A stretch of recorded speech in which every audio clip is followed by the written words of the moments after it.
ಕುಮಾರ ಸಂಭವದ ಸ್ವಾರಸ್ಯಾನುಸಂಧಾನದ ಎರಡನೇ ಕಂತಿನ ಎರಡನೇ ದಿವಸಕ್ಕೆ ಬಂದಿದ್ದೀವಿ.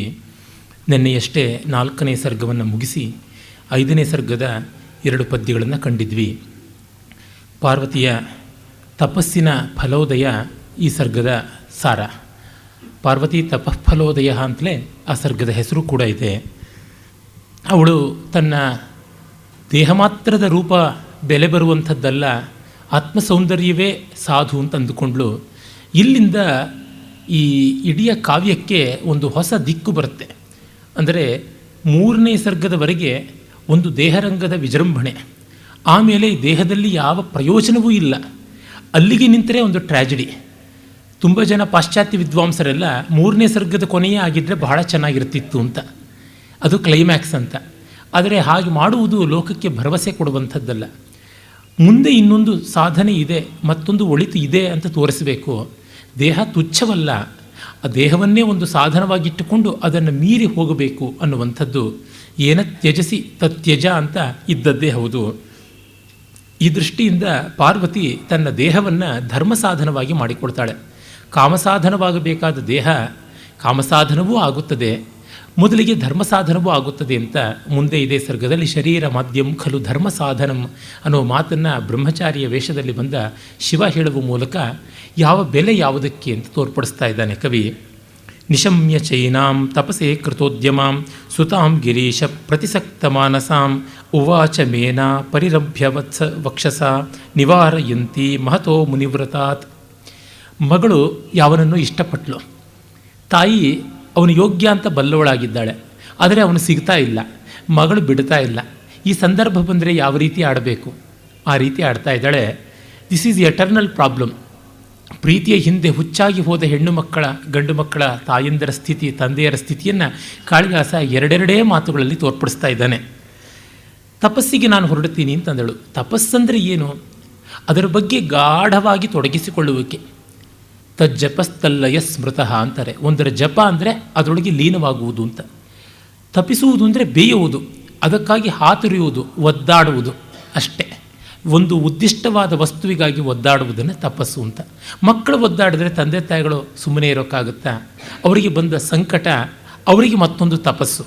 ಹಾಗಾಗಿ ಮೇನೆ ಹೇಳ್ತಾಳೆ, ಮೇನಾದೇವಿ ಬೇಡಮ್ಮ, ನಿವಾರಯಂತಿ ಮಹತೋ ಮುನಿವ್ರತಾತ್. ನೀನು ತಪಸ್ಸು ಮಾತ್ರ ಮಾಡೋದು ಸರಿಯಲ್ಲ, ಮಾಡೋ ಹಾಗಿದ್ದರೆ ಮನೆಯಲ್ಲಿ ಮಾಡೋ ಪರವಾಗಿಲ್ಲ ಅಂತ. ಅಂದರೆ ನೀನು ಯಾವ್ಯಾವುದೋ ಕಾಡು ಮೇಡುಗಳನ್ನು ಅಲೆದುಕೊಂಡು ತಿರುಗಬೇಕಾಗಿಲ್ಲ, ಮತ್ತೇನೋ ಕೃಚ್ಛ್ರಾದಿ ಉಪವಾಸಗಳನ್ನು ಮಾಡಬೇಕಾಗಿಲ್ಲ. ಮನೀಷಿತಾಸ್ಸಂತಿ ಗೃಹೇಶು ದೇವತಾ ತಪಃಕ್ವ ವತ್ಸೆ ಕ್ವಚತಾವಕಂ ವಪುಃ ಪದಂ ಸಹೇತ ಭ್ರಮರಸ್ಯ ಪೇಲವಂ ಶಿರೀಷ ಪುಷ್ಪಂ ನ ಪುನಃ ಪತತ್ರಿಣಃ. ನಮ್ಮಲ್ಲಿಯೇ ಬೇಕಾದಷ್ಟು ಬಯಸಿದಷ್ಟು ದೇವತೆಗಳಿದ್ದಾರೆ. 1 2 ಯಾವ್ಯಾವ ದೇವತೆಗಳ ವಿಗ್ರಹ ಬೇಕು ಎಲ್ಲ ತರಿಸ್ಕೊಡ್ತೀವಿ. ಪೂಜಾ ಮಂದಿರ ಏನು, ಪೂಜೆಗೆ ಬೇಕಾದ ಊರನ್ನೇ ಪೇಟೆಯನ್ನೇ ಮಾಡಿಕೊಡಬಹುದು. ನೀನಲ್ಲಿ ತಪಸ್ಸಲ್ಲಿ ಸುಕುಮಾರಿಯಾದ ನೀನಲ್ಲಿ ಕಠೋರವಾದ ಮುನಿವ್ರತ ಎಲ್ಲಿ? ಒಂದು ಹೂವು ದುಂಬಿಯ ಕಾಲಿನ ಒಂದು ಒತ್ತಡವನ್ನು ಸಹಿಸಬಹುದಲ್ಲದೆ ಪಕ್ಷಿಯ ಕಾಲಿನ ಒತ್ತಡವನ್ನು ಸಹಿಸೋಕ್ಕಾಗೋಲ್ಲ ಅಂತ. ಪದಂ ಸಹೇತ ಭ್ರಮರಸ್ಯ ಪೇಲವಂ ಶಿರೀಷ ಪುಷ್ಪಂ ನ ಪುನಃ ಪತತ್ರಿಣಃ. ಶಿರೀಷ ಪುಷ್ಪ ತುಂಬ ಸುಕುಮಾರವಾದದ್ದು, ಅದು ಒಂದು ದುಂಬಿಯ ಭ್ರಮರದ ಒತ್ತು ಭಾರವನ್ನು, ಕಾಲಿನ ಆಘಾತವನ್ನು ತಾಳಬಲ್ಲದಲ್ಲದೆ ಪಕ್ಷಿಗಳದಲ್ಲ, ಅದೆಷ್ಟು ಸಣ್ಣದಾದರೂ ಆಗೋಲ್ಲ. ಈ ದೃಷ್ಟಿಯಿಂದ ನೋಡಿದರೆ ನೀನು ಎಷ್ಟು ಸುಕುಮಾರಿ ಅಂತ ಗೊತ್ತಾಗುತ್ತೆ. ನಮಗೆ ಸಂಕಟ ಕೊಡಬೇಡ, ಇಲ್ಲದೆ ಆದ ಸಂತಾನ ಸಾಕ್ಷಾತ್ ಜಗನ್ಮಾತೆಯೇ ನೀನು ಹುಟ್ಟಿದ್ದು ಅಂತ ಗೊತ್ತು, ಈ ದೃಷ್ಟಿಯಿಂದ ಬೇಡ ಅನ್ನುವಂಥದ್ದು ಅವಳ ಕಾತರ. ಇತಿ ಧ್ರುವೇಚ್ಛಾಂ ಅನುಶಾಸತಿ ಸುತಾಂ ಶಶಾಕಮೇನ ನನಿಯಂತು ಮುದ್ಯಮಾತ್ ಕೈಪ್ಸಿತಾರ್ಥ ಸ್ಥಿರ ನಿಶ್ಚಯಂ ಮನಃ ಪಯಶ್ಚ ನಿಮ್ನಾಭಿಮುಖಂ ಪ್ರತೀಪಯೇತ್. ಆದರೆ ಇವಳು ಸಸೆ ಮಿರ ಆಗೋದೇ ಇಲ್ಲ ಅಂತಂದುಬಿಟ್ಲು. ಧ್ರುವೇಚ್ಛಾಂ ಅನುಶಾಸತಿ ಸುತಾಂ. ಧ್ರುವೇಚ್ಛ, ದೃಢವಾದ ಇಚ್ಛೆ ಉಳ್ಳವಳು, ಧ್ರುವ ನಕ್ಷತ್ರದಂತೆ ಶಾಶ್ವತವಾದ ಇಚ್ಛೆ ಉಳ್ಳವಳನ್ನು ಏನೇನು ಮಾಡಿಯೂ ಕೂಡ ನಯದಿಂದ, ಭಯದಿಂದ, ಆರ್ತತೆಯಿಂದ, ಬೇಡಿಕೆಯಿಂದ, ಕಣ್ಣೀರಿಂದ ಏನೂ ತಡೆಯೋದಕ್ಕಾಗಲಿಲ್ಲ. ಸ್ಥಿರ ನಿಶ್ಚಯಂ ಮನಃ, ಗಟ್ಟಿಯಾದ ನಿಶ್ಚಯ ಮಾಡಿಕೊಂಡ ಮನಸ್ಸನ್ನು ನಿಮ್ನಾಭಿಮುಖಂ ಪಯಃ, ಕೆಳಕ್ಕೆ ಹರಿದು ಹೋಗುವ ನೀರನ್ನು ಪೂರ್ಣವಾಗಿ ತಡೆದು ಸಫಲತೆಯನ್ನು ಹೊಂದಿದವರು ಯಾರು ಅಂತ. ಅಣೆಕಟ್ಟುಗಳನ್ನು ಕಟ್ಟಬಹುದು, ಆದರೆ ಅವನ್ನು ಕಿತ್ತು ಕೆಡವಿಕೊಂಡು ಪ್ರವಾಹ ಬಂದೇ ಬರುತ್ತದೆ. ಹಾಗೆ ಮನೋನಿಶ್ಚಯದ ಮುಂದೆ ಮತ್ತಿನ್ಯಾವುದೂ ಇಲ್ಲ ಅಂತ. ರಾಮ ವನವಾಸಕ್ಕೆ ಹೋದದ್ದು ಅದೇ ಥರ ತಾನೆ. ಪ್ರಾಪ್ಸ್ಯಾಮಿ ಯಾನದ್ಯ ಗುಣಾನ್ ಕೋಮೇಶ್ವಸ್ತಾನ್ ಪ್ರಯಚ್ಛತಿ ಅಪಕ್ರಮಣಮೇವ ತತ್ಸರ್ವಕಾಮೈರಹಂ ಋಣೆ. ನಾಳೆ ನನಗಿದೇ ಬುದ್ಧಿ ಬರುತ್ತೆ ಅಂತ ಗ್ಯಾರಂಟಿ ಏನು? ಹಿಂದೆ ಹೋಗ್ಬಿಡ್ತೀನಿ ಕಾಡಿಗೆ, ಹಾಗಾಗಿ ನನಗೆ ಅನುಜ್ಞೆ ಕೊಡಿ ಅಂತ ಹೇಳಿ ತಂದೆಯಿಂದ ಅವನು ಅನುಜ್ಞೆಯನ್ನು ಪಡೆದು ವನವಾಸಕ್ಕೆ ಬರುವುದನ್ನು ನೋಡ್ತೀವಿ. ಎಲ್ಲೆಲ್ಲಿಯೂ ಕಾಣ್ತೀವಿ ಈ ಮನೋನಿಶ್ಚಯದ ಮಾಹಾತ್ಮ್ಯವನ್ನು ಹೇಳ್ತಾ ಇದ್ದಾನೆ. ಇಲ್ಲಿವರೆಗೂ ನಾವು ಪಾರ್ವತಿಯಲ್ಲಿ ಕಂಡಿದ್ದು ವಸಂತ ಪುಷ್ಪಾಭರಣಗಳು, ಸಂಚಾರಿಣಿ ಪಲ್ಲವಿನಿ ಲತೆ ಹೀಗೆ ಬರುವಂಥದ್ದು. ಈಗ ಅವಳ ಸಂಪೂರ್ಣ ಬದಲಾವಣೆ ಆದಂಥ ವ್ಯಕ್ತಿತ್ವ ಕಾಣಿಸ್ತಾ ಇದೆ. ಒಂದು ಯಾವುದೋ ಆಘಾತ, ಒಂದು ಭಯಂಕರವಾದ ಘಟನೆ, ಒಂದು ತೀವ್ರವಾದಂಥ ನೆಲೆ ಮನುಷ್ಯನ ಮನಸ್ಸಿಗೆ ಇನ್ನೇನೋ ಶಿಕ್ಷಣವನ್ನು ಕೊಡುತ್ತದೆ. ಆ ದೃಷ್ಟಿಯಿಂದ ಕಷ್ಟಗಳು ಜೀವನ ಸಂಸ್ಕಾರಕವಾಗುತ್ತವೆ, ಸುಖವೂ ಆಗುತ್ತದೆ. ನನ್ನ ಒಬ್ಬ ಸ್ನೇಹಿತ ಹೀಗೆ ಜ್ಯೋತಿಷದ ವಿಷಯ ಬಂದಾಗ ಅಷ್ಟಮ ಶನಿಯ ಪ್ರಸ್ತಾವ ಬಂತು. ಕುಂಭರಾಶಿಯವರಿಗೆಲ್ಲ ಅಷ್ಟಮ ಶನಿ, ನಾನು ಕುಂಭರಾಶಿಯವನು. ಅದಕ್ಕೆ ನಾನು ವಿನೋದವಾಗಿ ಹೇಳಿದೆ, ನೋಡಪ್ಪ ನನಗೀಗ ಅಷ್ಟಮ ಶನಿ ಬಂದಿದೆ, ಏನಂತೀಯ, ನಿನ್ನ ಅಭಿಪ್ರಾಯ ಏನು ಅಂತ. ಎಲ್ಲರೂ ಕೆಡಕು ಅಂತ ಹೇಳ್ತಾರೆ, ಬಹಳ ಬಹಳ ತ್ರಾಸ ಆಗುತ್ತದೆ, ಷಷ್ಟಾಷ್ಟಕಗಳೇ ಸರಿಯಲ್ಲ ಅಂತ. ಇನ್ನು ಸಪ್ತಮ ಶನಿ ಪರವಾಗಿಲ್ಲ, ಅಷ್ಟಮ ಶನಿ ಕೇಡು ಅಂತ. ಯಾವ ರೀತಿ? ಅದಕ್ಕೆ ಅವನು ಬಹಳ ಚೆನ್ನಾಗಿ ಹೇಳ್ದ, ಇಂಟ್ರಾಸ್ಪೆಕ್ಷನ್ ಅಷ್ಟೇ ಸರ್, ಇನ್ನೇನೂ ಅಲ್ಲ ಅಂತ. ಅಂತಃಪರಿಶೀಲನೆ ನಾವು ಯಾವಾಗ ಮಾಡ್ಕೋತೀವಿ? ಕಷ್ಟ ಬಂದಾಗಲೇ ನಮ್ಮ ಅಂತರಂಗವನ್ನು ಕೆದಕಿ ನೋಡ್ಕೊಳ್ತೀವಿ. ಅಯ್ಯೋ ನನ್ನಂಥವನಿಗೆ ಯಾಕೆ ಬಂತು, ಅಥವಾ ನಾನು ಯಾವ ತಪ್ಪು ಮಾಡಿ ಬಂತು ಅಂತ. ಸುಖ ಇದ್ದಾಗ ನಮಗೆ ಅಂತಃಪರೀಕ್ಷೆ ಬರೋಲ್ಲ, ಕಷ್ಟ ಬಂದಾಗ ಬರುತ್ತೆ. ಆದರೆ ಅಂತಃಪರೀಕ್ಷೆವರೆಗೆ ನಾವು ಬೆಳೆದರೆ ಬದುಕು ಧನ್ಯ. ಬೆಳೆಯದೆ ಬರೀ ಅಂತರ್ವೇದನೆಗೆ ನಿಂತು ಬಿಟ್ಟರೆ, ಅಯ್ಯೋ ನನಗೆ ಬಂತು ಕಷ್ಟ, ಅಯ್ಯೋ ನನಗೆ ಬಂತು ಕಷ್ಟ ಅಂದರೆ ಯಾಕೆ ಬಂತು ಅಂತ ನೋಡಿದರೆ ಆ ಕಷ್ಟದ ಒಂದು ಬಳ್ಳಿಯ ಒಳಗೇನೆ ಕಷ್ಟದ ಬಳ್ಳಿಯನ್ನು ದಾಟಬಲ್ಲಂಥ ಒಂದು ಬೀಜ ಇರುತ್ತೆ.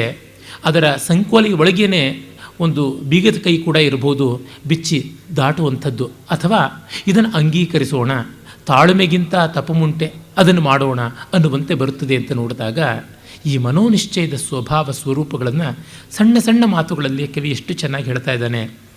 ಕದಾಚಿದಾಸನ್ನ ಸಖಿ ಮುಖೇನ ಸಾ ಮನೋರಥಜ್ಞಂ ಪಿತರಂ ಮನಸ್ವಿನಿ ಅಯಾಚಿತಾರಣ್ಯ ನಿವಾಸಮಾತ್ಮನಃ ಫಲೋದಯಾಂತಾಯ ತಪಸ್ಸಮಾದಧೆ.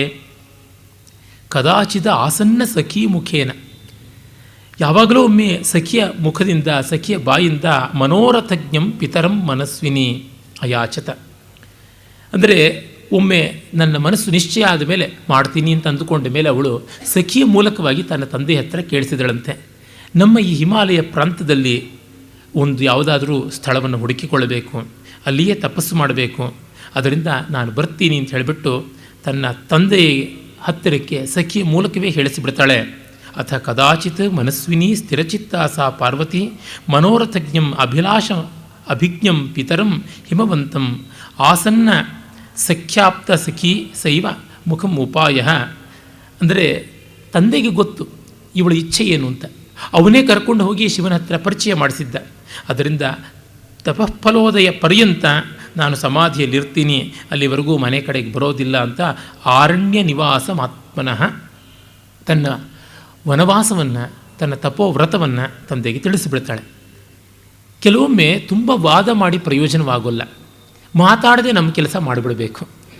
ನನ್ನ ಗೆಳೆಯರು ಛಾಯಾಪತಿ ಅವರು ಬಹಳ ಚೆನ್ನಾಗಿ ಹೇಳೋರು, ನೋಡಪ್ಪ ತಂದೆ ತಾಯಿಗಳ ಮಾತಿಗೆ ಎದುರಾಡಬಾರ್ದು, ಅರೆ ನಮಗೆ ಇಷ್ಟ ಬಂದಿದ್ದನ್ನು ಮಾಡಬೇಕು ಅಂತ. ಅವರು ಮದುವೆ ಮಾಡಿಕೊಳ್ಳಲಿಲ್ಲ, ಬ್ರಹ್ಮಚಾರಿ. ಮನೆಯಲ್ಲಿ ತುಂಬ ತಂದೆ ತಾಯಿಗಳ ಬೇಸರ ಕೋಪ ಎಲ್ಲ ಪ್ರಕಟವಾಗ್ತಾ ಇತ್ತು. ನಾನು ಕೇಳಿದೆ, ನೀವು ಹೇಗೆ ಮೀರ್ತೀರಾ ಅಂತ. ಏನಿಲ್ಲ, ತಂದೆ ತಾಯಿಗಳ ಮಾತಿಗೆ ಎದುರಾಡೋದಿಲ್ಲ ಅಷ್ಟೇ, ನಮ್ಮ ಕೆಲಸ ನಾವು ಮಾಡ್ಕೊಂಡು ಹೋದರೆ ಆಯಿತು. ಅವರು ಸ್ವಲ್ಪ ಸುಸ್ತಾಗಿ ಆಮೇಲೆ ಬೈಕೊಳ್ಳೋದು ನಿಲ್ಲಿಸ್ತಾರೆ ಅಂತ, ಆಮೇಲೆ ಏಜ್ ಬಾರ್ ಆಗಿಬಿಡುತ್ತೆ ಅಷ್ಟೊತ್ತಿಗೆ ಅಂತ. ಈ ರೀತಿ ಪಾರ್ವತಿ ಹೆಚ್ಚು ಡ್ರಾಮಾಗೆ ಅವಕಾಶ ಕೊಡಲಿಲ್ಲ.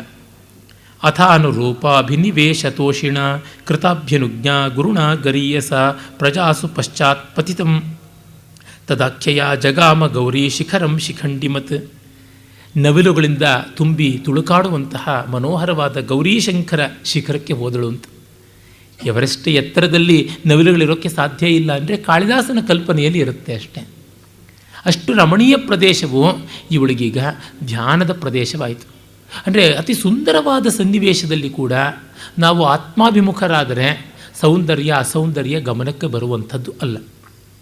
ಭದ್ರಶೀಲ ದೊಡ್ಡ ವಿಶ್ವವಿದ್ಯಾಲಯ, ಬಹಳ ಹೆಸರಾದಂತಹ ನಾಲಂದದ ಆಚಾರ್ಯನಾಗಿದ್ದ, ಕುಲಪತಿಯಾದ, ಕುಲಾಧಿಪತಿಯಾದ ಅವನು ಆ ಪ್ರಾಂತವನ್ನು ಬಿಟ್ಟು ಆಚೆಗೆ ಹೋಗೇ ಇಲ್ಲ. ಯವಾನ್ಚ್ವಾಂಗ್ ಬಂದು ಯುಎನ್ ಸಾಂಗ್ ಅಂತಲೂ ಕರೀತಾರೆ ಅವನನ್ನು. ಅವನು ಹೊರಗಡೆ ಪ್ರದೇಶದಲ್ಲಿ ತುಂಬ ಸೊಗಸಾದ ಶಿಲ್ಪಕಲೆಯ ಸೌಂದರ್ಯದ ಫಲಕಗಳೆಲ್ಲ ಇವೆ ಇಡೀ ವಿಶ್ವವಿದ್ಯಾಲಯದ ಹೊರಗೋಡೆಯ ಆಚೆ ಅಂತಂದರೆ ನಾನು ಒಮ್ಮೆಯೂ ಅದನ್ನು ನೋಡಿಲ್ಲ. ವಿದ್ಯಾರ್ಥಿಯಾದಾಗ ಪ್ರವೇಶ ಮಾಡಬೇಕು ಅಂತ ಇತ್ತು, ದ್ವಾರ ಪಂಡಿತರ ಪರೀಕ್ಷೆಗೆ ಒಳಗಾಗಿ ಒಳಕ್ಕೆ ಬಂದೆ. ಒಳಕ್ಕೆ ಬರಬೇಕು ಅನ್ನೋ ಉದ್ದೇಶ ಇದ್ದರಿಂದ ಹೊರಗೆ ನೋಡಲಿಲ್ಲ. ಒಳಕ್ಕೆ ಬಂದು ವಿದ್ಯಾರ್ಥಿಯಾಗಿ, ಗುರುವಾಗಿ, ಆಚಾರ್ಯನಾಗಿ, ಪ್ರಾಚಾರ್ಯನಾಗಿ, ಕುಲಾಧಿಪತಿಯಾದಾಗ ಹೊರಗೆ ಹೋಗಬೇಕು ಅಂತಲೇ ಅನ್ನಿಸಲಿಲ್ಲ, ಹೊರಗೆ ನೋಡೇ ಇಲ್ಲ ಅಂತ.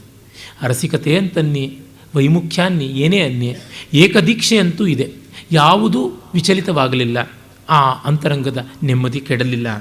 ಹೀಗೆ ಅವಳು ಹೊರಡ್ತಾಳೆ. ತನ್ನ ತಂದೆಯ ಆ ಪರ್ವತ ಶ್ರೇಣಿಯಲ್ಲಿಯೇ ಒಂದನ್ನು ಆಯ್ಕೆ ಮಾಡಿಕೊಂಡು ಬರ್ತಾಳೆ. ವಿಮುಚ್ಯ ಸಾಹಾರ ಮಹಾರ್ಯ ನಿಶ್ಚಯ ವಿಲೋಲ ಯಷ್ಟಿ ಪ್ರವಿಲುಪ್ತ ಚಂದನಂ ಬಬಂಧ ಬಾಲಾರುಣ ಬಭ್ರುವಲ್ಕಲಂ ಪಯೋಧರೋತ್ಸೇಧ ವಿಶೀದ ಸಂಹತಿ ವಿಶೀರ್ಣ ಸಂಹತಿ. ಅವಳು ದೇದೀಪ್ಯಮಾನವಾದ ಆ ಚೀನಾಂಬರಗಳನ್ನು, ಪೀತಾಂಬರಗಳನ್ನು ಎಲ್ಲ ಬಿಟ್ಟು ರಮಣೀಯವಾದ ಹಾರ, ಕೇಯೂರ, ನೂಪುರಾದಿಗಳನ್ನು ತೊಡೆದು ಚಂದನವನ್ನು ಮತ್ತು ಇನ್ನಿತರ ಆ ಲೇಪನಗಳನ್ನು ಎಲ್ಲವನ್ನೂ ಬಿಟ್ಟು ನಾರಿನ ಬಟ್ಟೆ ಉಟ್ಟುಕೊಳ್ತಾಳೆ. ಆಹಾರ್ಯ ನಿಶ್ಚಯ ಅಂತ ಹೇಳ್ತಾನೆ ಕವಿ. ವಿಹಾಯ ವಿಮುಚ್ಯ ಸಹ ಹಾರಂ ಆಹಾರ್ಯ ನಿಶ್ಚಯ, ಹಾರಾದಿಗಳನ್ನು ಆಹಾರ್ಯ ಕೀಳಲಾಗದ ನಿಶ್ಚಯವುಳ್ಳಂಥವಳು, ಅಲ್ಲಾಡಿಸಲಾಗದ ಮನಸ್ಸಿನ ಗಟ್ಟಿತನ ಇದ್ದವಳು. ಪಕ್ಕಕ್ಕಿಟ್ಟು ವಿಲೋಲ ಎಷ್ಟಿ ಬಳುಕುವ ಮೈಯವಳು, ವಿಲುಪ್ತ ಚಂದನಂ ಚಂದನಾದಿಗಳನ್ನು ಹಚ್ಚಿಕೊಳ್ಳದೆ ಬಾಲಾರುಣ ಬಬ್ರು ಎಳೆ ಬಿಸಿಲಿನಂತೆ ಕೆಂಪಾಗಿರುವ ವಲ್ಕಲವನ್ನು, ನಾರುಮಡಿಯನ್ನು ಉಡ್ತಾಳೆ. ಆ ನಾರುಮಡಿ ಉಟ್ಟಾಗ ಆ ನಾರುಮಡಿಯ ರವಿಕೆ ಎಲ್ಲ ಹೇಗಿತ್ತು ಅಂತಂದರೆ ಅವಳ ಮೈ ಸೊಂಪಿನಿಂದಾಗಿ ಹಿಸಿದುಕೊಂಡು ಬರ್ತಾ ಇತ್ತು ಅಂತ. ಅಷ್ಟು ಮೃದು ಮನೋಹರವಾದ ಪ್ರವರ್ಧಮಾನವಾದ ಮೈಯೇ. ಆ ಮೈಗೆ ಹಾಕಿಕೊಂಡ ಬಟ್ಟೆ ನಾರು ಬಟ್ಟೆ ಜಾಳು, ಹಾಗಾಗಿ ಎಳೆ ಹಿಸಿದುಕೊಂಡು ಬರುತ್ತೆ. ವಿಶೀರ್ಣ ಸಂಹತಿ ಅಂದರೆ ಎಷ್ಟು ಚೆನ್ನಾಗಿ ಅಬ್ಸರ್ವ್ ಮಾಡಿದ್ದಾನೆ. ಒಳ್ಳೆಯ ರೇಷ್ಮೆ ಬಟ್ಟೆ, ಒಳ್ಳೆ ಗಟ್ಟಿಯಾದಂತಹ ಫೈನ್ ಕ್ವಾಲಿಟಿಯ ನೇಯ್ಗೆ ಇರುತ್ತಲ್ಲ, ಅದು ಜಾಳಾಗೋದಿಲ್ಲ, ಅದು ಹಿಸಿದುಕೊಂಡು ಬರೋದಿಲ್ಲ ಬಟ್ಟೆ. ಆದರೆ ಬೇರೆ ರೀತಿಯಾದಂಥದ್ದು ಜಾಳಾದಂಥದ್ದು ಲೋಯರ್ ಕೌಂಟ್ಸ್ ಅಂತ ಏನು ಹೇಳ್ತೀವಿ, ಹೈ ಕೌಂಟ್ಸ್ ಅಲ್ಲ. ಈಗ 500 ಕೌಂಟು 800 ಕೌಂಟ್ ಬಟ್ಟೆಗಳು ಅಂತಂತಾರೆ. ಒಂದು ಚದುರಂಗುಲದಲ್ಲಿ 800 ಎಳೆ, 100, 500 ಎಳೆ ಈ ಥರ ಇದ್ದರೆ 500 ಕೌಂಟು, 800 ಕೌಂಟ್ ಅಂತ. 80 ಕೌಂಟು, 60 ಕೌಂಟು ಎಲ್ಲ ಇದ್ದರೆ ಅದು ಜರಡಿ ಇದ್ದಂತೆ ಇರುತ್ತೆ, ಸೊಳ್ಳೆ ಪರದೆ ಇದ್ದಂತೆ ಇರುತ್ತೆ. ಹೀಗೆ ಹೇಳಿದ್ರೆ ಹಾಗೆ ಹಿಸಿದುಕೊಂಡು ಹೋಗುತ್ತೆ ಬಟ್ಟೆ. ಅದನ್ನು ಗಮನಿಸಿದ್ದಾನೆ. ನಾರು ಮಡಿ ಗಟ್ಟಿಯಾದದ್ದಲ್ಲ. ಹಾಗಾದರೂ ಅವಳಿಗೆ ಲಕ್ಷ್ಯವೇ ಇಲ್ಲ. ಇಷ್ಟು ಸೂಕ್ಷ್ಮತೆಯನ್ನು ಕವಿ ಕೊಟ್ಟಾಗಲೇ ಕಾವ್ಯಕ್ಕೆ ದೊಡ್ಡತನ ಬರುವುದು.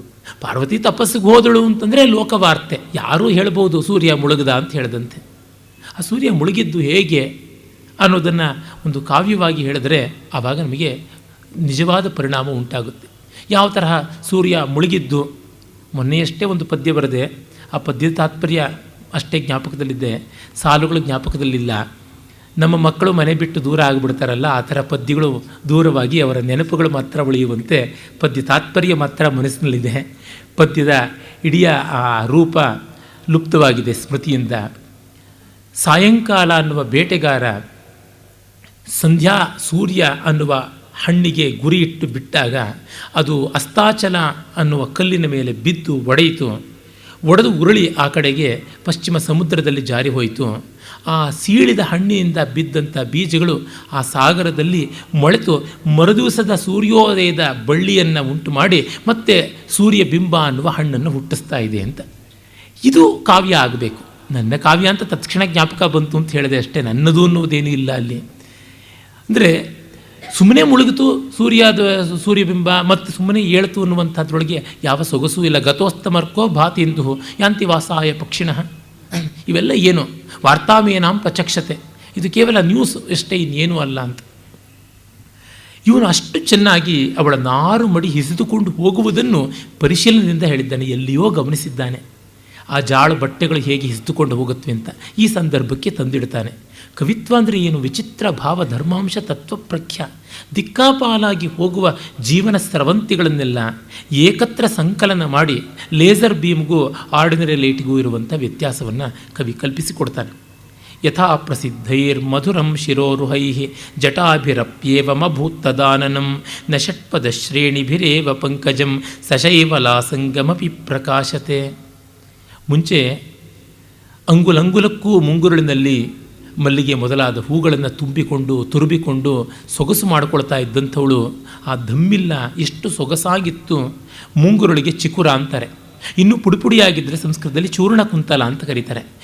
ಗುಂಗರಾಗಿದ್ದರೆ ಅರಾಲಕೇಶ ಅಂತ ಕರೀತಾರೆ.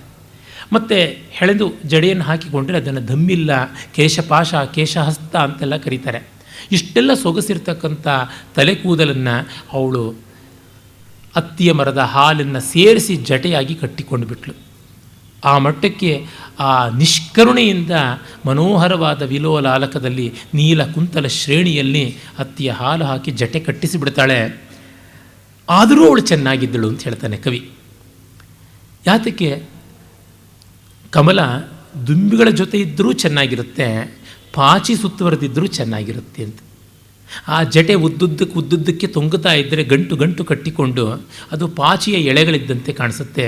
ಹೂಗಳು ಅಲ್ಲಿ ಇಲ್ಲಿ ಗಾಳಿಗೆ ಹೊಯ್ದಾಡ್ತಾ ಇದ್ದರೆ ದುಂಬಿಗಳು ಝೇಂಕರಿಸಿ ರೆಕ್ಕೆಗಳನ್ನು ಕಂಪಿಸುವಂಥ ರೀತಿಯಲ್ಲಿ ಕಾಣಿಸುತ್ತೆ.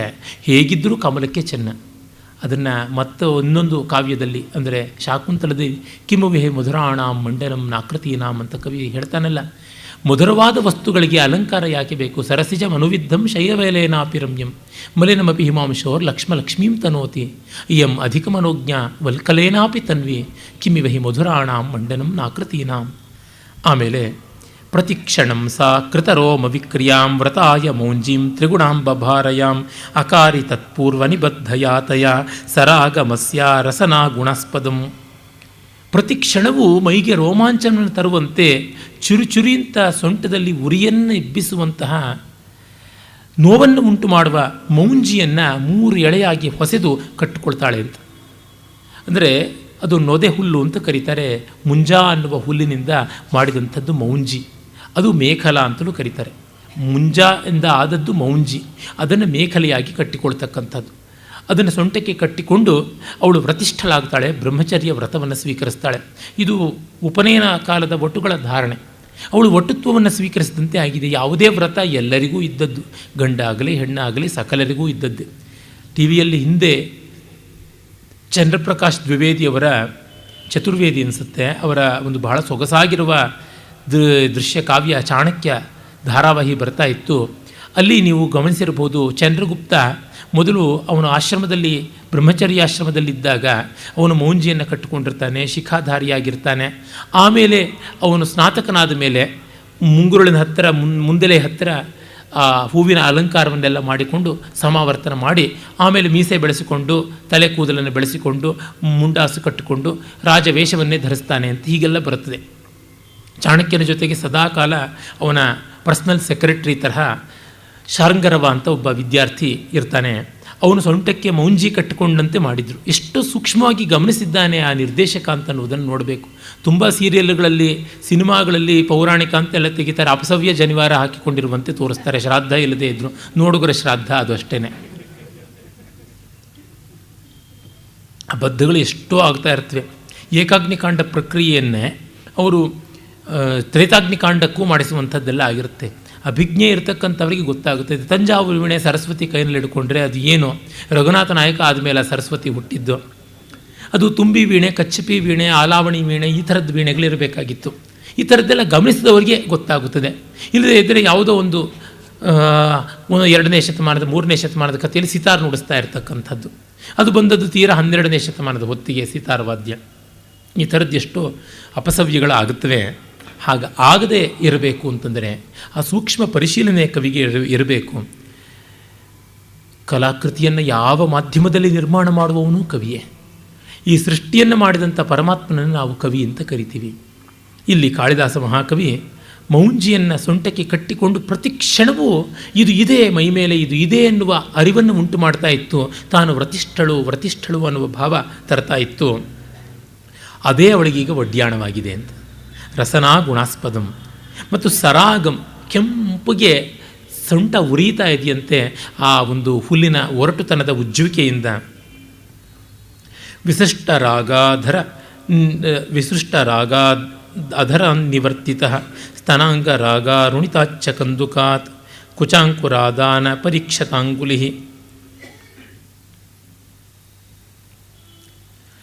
ಕುಶಾಂಕುರಾದಾನ ಪರೀಕ್ಷತಾಂಗುಲಿ ಕೃತೋಕ್ಷ ಸೂತ್ರ ಪ್ರಣಯೀತಯಾಕರ. ತುಟಿಗೆ ಬಣ್ಣ ಇಲ್ಲ, ಎದೆಗೆ ಚಂದನಾದಿಗಳ ಅಲಂಕಾರ ಇಲ್ಲ, ಕೇವಲ ದರ್ಭೆಯನ್ನು ಕೈಯಲ್ಲಿ ಹಿಡ್ಕೊಂಡು ಅಕ್ಷಮಾಲೆಯನ್ನು ಕೈಯಲ್ಲಿ ಧರಿಸಿ ಅವಳೀಗ ಪೂರ್ಣವಾಗಿ ತಪಸ್ವಿನಿಯ ವ್ರತವನ್ನು ಕೈಗೊಂಡಿದ್ದಾಳೆ. ಇನ್ನೆಲ್ಲ ಅಲಂಕಾರಗಳನ್ನು ಬಿಟ್ಟಿದ್ದಾಳೆ. ಅವಳ ಕೈಯಲ್ಲಿ ಚೆಂಡಿರ್ತಾ ಇತ್ತು, ಹೂಮಾಲೆ ಇರ್ತಾ ಇತ್ತು, ಲೀಲಾಕಮಲ ಇರ್ತಾ ಇತ್ತು, ಅವೆಲ್ಲ ದೂರವಾಗಿ ಬಿಟ್ಟಿದೆ ಅನ್ನೋದನ್ನು ಕವಿ ತೋರಿಸ್ತಾ ಇದ್ದಾನೆ. ಮಾರ್ಹ ಶಯ್ಯಾ ಪರಿವರ್ತನಚ್ಯುತೈ ಸ್ವಕೇಶ ಪುಷ್ಪೈರಪಿಯ ಸ್ಮದೂಯತೆ ಅಶೇತ ಸಾಬಾಹುಲತೋಪಧಾಯಿನಿ ನಿಷೇದುಷಿ ಸ್ಥಂಡಿಲಯೇವ ಕೇವಲೆ. ಸೊಗಸಾದ ಹಂಸತೂಲಿಕಾ ಶಯ್ಯೆಯಲ್ಲಿ ಮಲಗುವಂಥ ಅವಳು ಇಂಥದ್ದುದು ತನ್ನ ತಲೆಗೂದಲಿನ ಹೂಗಳು ಹಾಸಿಗೆ ಮೇಲೆ ಬಿದ್ದು ಅದರ ಮೇಲೆ ಹೊರಳಾಡಿದರೂ ಮೈ ನೋವಾಗುತ್ತೆ ಅಂತ ಇದ್ದಂಥವಳು ಅಂತ. ಇದು ಪರಿಶೀಲನೆ ಅಂತಂದರೆ ಸ್ವಕೇಶ ಪುಷ್ಪೈರಪಿ ಯಾಸ್ಮ ದೂಯತೆ. ಹೆಣ್ಣು ಮಕ್ಕಳು ಹೂ ಮುಡದೆ ಮಲಗ್ತಾರೆ. ಮಲಗುವಾಗ ಅಷ್ಟೊತ್ತಿಗೆ ಹೂವು ಬಾಡಿ ಬಸವಳಿದು ಉದುರುತ್ತೆ, ಅದು ಹಾಸಿಗೆಯಲ್ಲೇ ಬೀಳುತ್ತೆ. ಹಾಗೆ ಹೀಗೆ ಹೊರಳಿದಾಗ ಕೆಳಕ್ಕೆ ಜಾರುತ್ತೆ. ಆ ಒಣಗಿದ ಹೂವಿನ ಮೇಲೆ ಹೊರಳಾಡಿದರೆ ಮೈ ಮೇಲೆ ಬಾಸುಳೆ ಹೇಳ್ತಾ ಇದ್ದಂಥದ್ದು, ಅಷ್ಟು ಸುಕುಮಾರವಾದದ್ದು ಅವಳ ಶರೀರ. ಅವಳೀಗ ತೋಳನ್ನೇ ತಲೆದಿಂಬಾಗಿಟ್ಟುಕೊಂಡು ಸ್ಥಂಡಿಲಯೇವ, ನೆಲದ ಮೇಲೆಯೇ ಮಲಗ್ತಾ ಇದ್ದಾಳೆ ಅಂತ ಕವಿ ಹೇಳ್ತಾ ಇದ್ದಾನೆ. ಯಾವ ಮಟ್ಟಕ್ಕೆ ಬಂತು ವ್ರತ ಅಂತಂದರೆ ಈ ರೀತಿಯಾಗಿ ಕೈಗೊಳ್ಳುವಂಥದ್ದು. ನಾವು ಅಚ್ಚುಕಟ್ಟಾಗಿ ವ್ರತ ಮಾಡಬೇಕು ಅಂತ ಹೇಳಿಬಿಟ್ಟು ಮಡಿ ಚಾಪೆ, ಮಡಿ ಹಾಸಿಗೆ ಅಂತೆಲ್ಲ ಮಡಿಯಾಗಿ 5 ಸ್ಟಾರ್ ಹೋಟೆಲ್ನ ಅನುಕೂಲ ಮಾಡ್ಕೊಂಡು ಬಿಡ್ತೀವಿ. ಅದು ಯಾವ ಪ್ರಯೋಜನವನ್ನು ತಂದುಕೊಡುವಂಥದ್ದಲ್ಲ. ಪುನರ್ಗ್ರಹೀತು ನೇಮಸ್ಥಯಾತಯ ದ್ವಯೇಪಿ ನಿಕ್ಷೇಪೈವಾರ್ಪಿತಂ ದ್ವಯಂ ಲತಾಸು ತನ್ವೀಷು ವಿಲಾಸ ಚೇಷ್ಟಿತಂ ವಿಲೋಲ ದೃಷ್ಟಂ ಹರಿಣಾಂಗನಾಸು ಚ. ತಾನು ಮತ್ತೆ ಪಡ್ಕೊಳ್ಬೇಕು, ವಾಪಸ್ ಪಡ್ಕೊಳ್ಬೇಕು, ಕಡ ತಂದು ಮತ್ತೆ ತೆಗೆದುಕೊಳ್ಳುವಂಥದ್ದು ಇದೆಯಲ್ಲ, ಆ ರೀತಿಯಾಗಿ ನಿಕ್ಷೇಪ ಮಾಡಿದ್ದಾಳ ಅಂತ. ಮನೆಯ ಒಡವೆಯನ್ನು ಬ್ಯಾಂಕ್ನ ಲಾಕರ್ನಲ್ಲಿ ಇಟ್ಟಂತೆ ಅವಳು ತನ್ನ ದೇಹದ ಬಾಗಿ ಬಳುಕುವ ಆ ಒಂದು ಲಾವಣ್ಯವನ್ನು, ಕಣ್ಣಿನ ರಮಣೀಯವಾದ ವಿಲೋಲ ಸೌಂದರ್ಯವನ್ನು ಎರಡನ್ನೂ ಕೂಡ ಬಳ್ಳಿಗಳಲ್ಲಿ ಒಂದನ್ನು, ಜಿಂಕೆಯ ಕಣ್ಣುಗಳಲ್ಲಿ ಒಂದನ್ನು ಅವಳು ನ್ಯಾಸವಾಗಿ ಇಟ್ಲಂತೆ, ನಿಕ್ಷೇಪವಾಗಿ ಇಟ್ಲಂತೆ. ಅಂದರೆ ಇದು ಎಷ್ಟು ಸೊಗಸಾಗಿ ಹೇಳ್ತಾ ಇದ್ದಾನೆ. ನಡುವಿನ ದೇಹದ ಒಂದು ತೊನಪುಗಳನ್ನು, ತೊನೆತಗಳನ್ನು ನಾವು ಬಳ್ಳಿಗೆ ಹೋಲಿಸ್ತೀವಿ. ಕಣ್ಣಿನ ಸೌಂದರ್ಯವನ್ನು ಜಿಂಕೆ ಕಣ್ಣಿಗೆ ಒಪ್ಪಬಿಡ್ತೀವಿ. ಆದರೆ ಅದಕ್ಕೆ ವಿರುದ್ಧ ಮಾಡುವಂಥದ್ದು ಪ್ರತೀಪಾಲಂಕಾರ, ಮತ್ತು ಅದು ಇಲ್ಲದ್ದನ್ನು ಆಗಿದೆ ಅಂತ ಹೇಳುವ ಮೂಲಕವಾಗಿ ಬಂದಂಥ ಅತಿಶಯೋಕ್ತಿ ಅಲಂಕಾರ. ಹೀಗೆ 2 ಅಲಂಕಾರಗಳ ಅತಿ ರಮಣೀಯವಾದಂತಹ ಸಂಕರವನ್ನು ಕವಿ ಮಾಡಿದ್ದಾನೆ. ಇದು ಏನು ಅಂತ ಗುರುತಿಸೋಕ್ಕಾಗದೇ ಇರುವಂತೆ ಒಂದು ರಸಮಯವಾದ ಪಾಕವನ್ನು ಮಾಡಬೇಕು. ಒಮ್ಮೆ ಮಹಾವೈಣಿಕ ಶಿಖಾಮಣಿ ಶೇಷಣ್ಣನವರು ಯಾವುದೋ ಕೆಲವರು ವಿದೇಶಿಯರೆಲ್ಲ ಅತಿಥಿಗಳಿದ್ದಾಗ ಅವರಿಗಾಗಿ ಒಂದು ಕಚೇರಿ ಕೊಡಬೇಕು ಅಂತ ನಾಲ್ನೋಡಿ ಕೃಷ್ಣರಾಜ ಒಡೆಯರು ಕೇಳಿದ್ದಕ್ಕೆ ಒಂದು ಅದ್ಭುತ ಕಚೇರಿ ಮಾಡಿದ್ರಂತೆ. ಅಂದು ಮಹಾರಾಜರು ಹೋಗಿರಲಿಲ್ಲ. ಮತ್ತು ಮರುದಿವಸ ಕೇಳಿದ್ರಂತೆ, ಏನು ಶೇಷಣ್ಣನವರೇ ಏನೇನೋ ವಿಶೇಷ ಮಾಡಿಬಿಟ್ರಂತಲ್ಲ ಅಂತ. ಯಾಕೆಂದರೆ ಅಲ್ಲಿ ವರದಿ ಮಹಾರಾಜರಿಗೆ ಬಂದಿತ್ತು. ಅವರು ಕರ್ನಾಟಕಿ, ಹಿಂದೂಸ್ತಾನಿ, ನೋಟ್ಸ್ವರ, ಪಾಶ್ಚಾತ್ಯ ಸಂಗೀತ ಎಲ್ಲವನ್ನೂ ಸೇರಿಸಿ ಯಾವುದೋ ಒಂದು ರಸಪಾಕವನ್ನು ಮಾಡಿದರು ಅಂತ.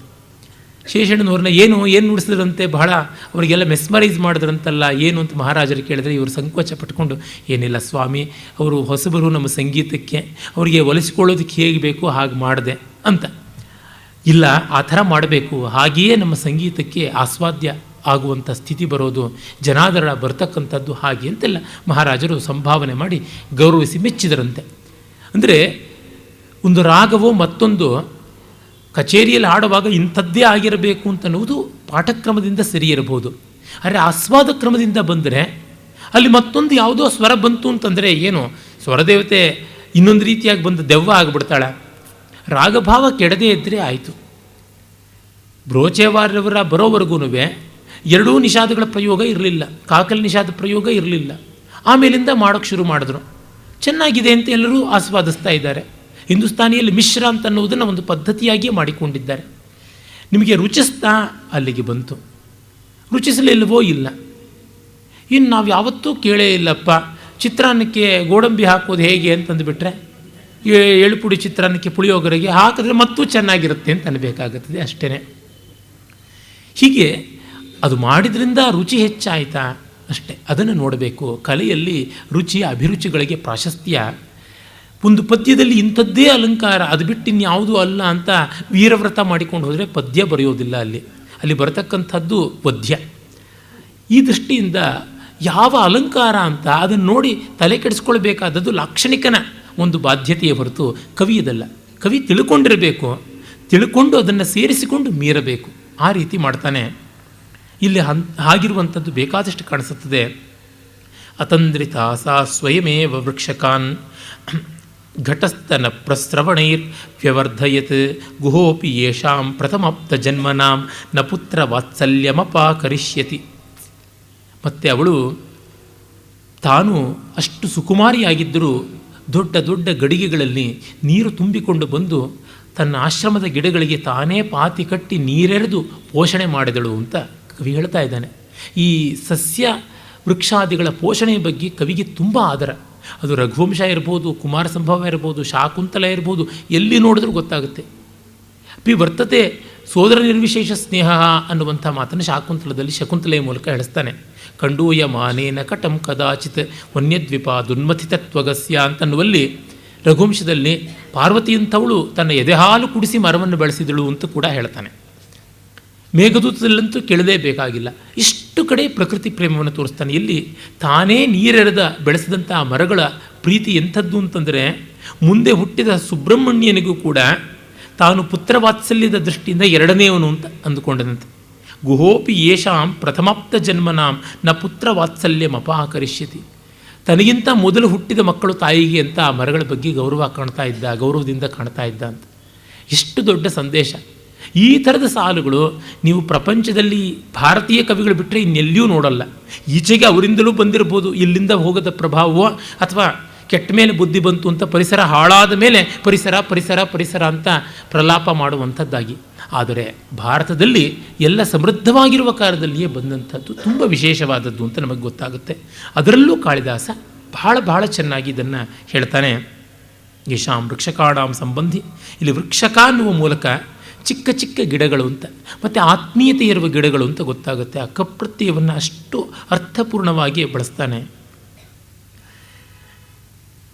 ಮಗನಿಗೆ ಕೂಡ ಇವರು ತನ್ನ ಹಿರಿಯರು ಅಂತ ಅರ್ಥ ಆಗಿಸಬೇಕು ಅಂದರೆ ತಾಯಿಯ ಪ್ರಜ್ಞೆ ಎಷ್ಟು ದೊಡ್ಡದು, ಅದನ್ನು ಒಪ್ಪಿಕೊಳ್ಳಬಲ್ಲ ಮಗನ ಸಂಸ್ಕಾರ ಎಷ್ಟು ದೊಡ್ಡದು, ಇದನ್ನೆಲ್ಲ ಆಗಮಾಡಿಸುವಂಥ ಸಾಮುದಾಯಿಕವಾದ ಸಾಂಸ್ಕೃತಿಕ ಸಂಸ್ಕಾರ ಎಷ್ಟು ದೊಡ್ಡದು ಅಂತೆಲ್ಲ ನಮ್ಮ ಧ್ವನಿಗೇ ಬಿಟ್ಟುಬಿಟ್ಟಿದ್ದಾನೆ ಕವಿ.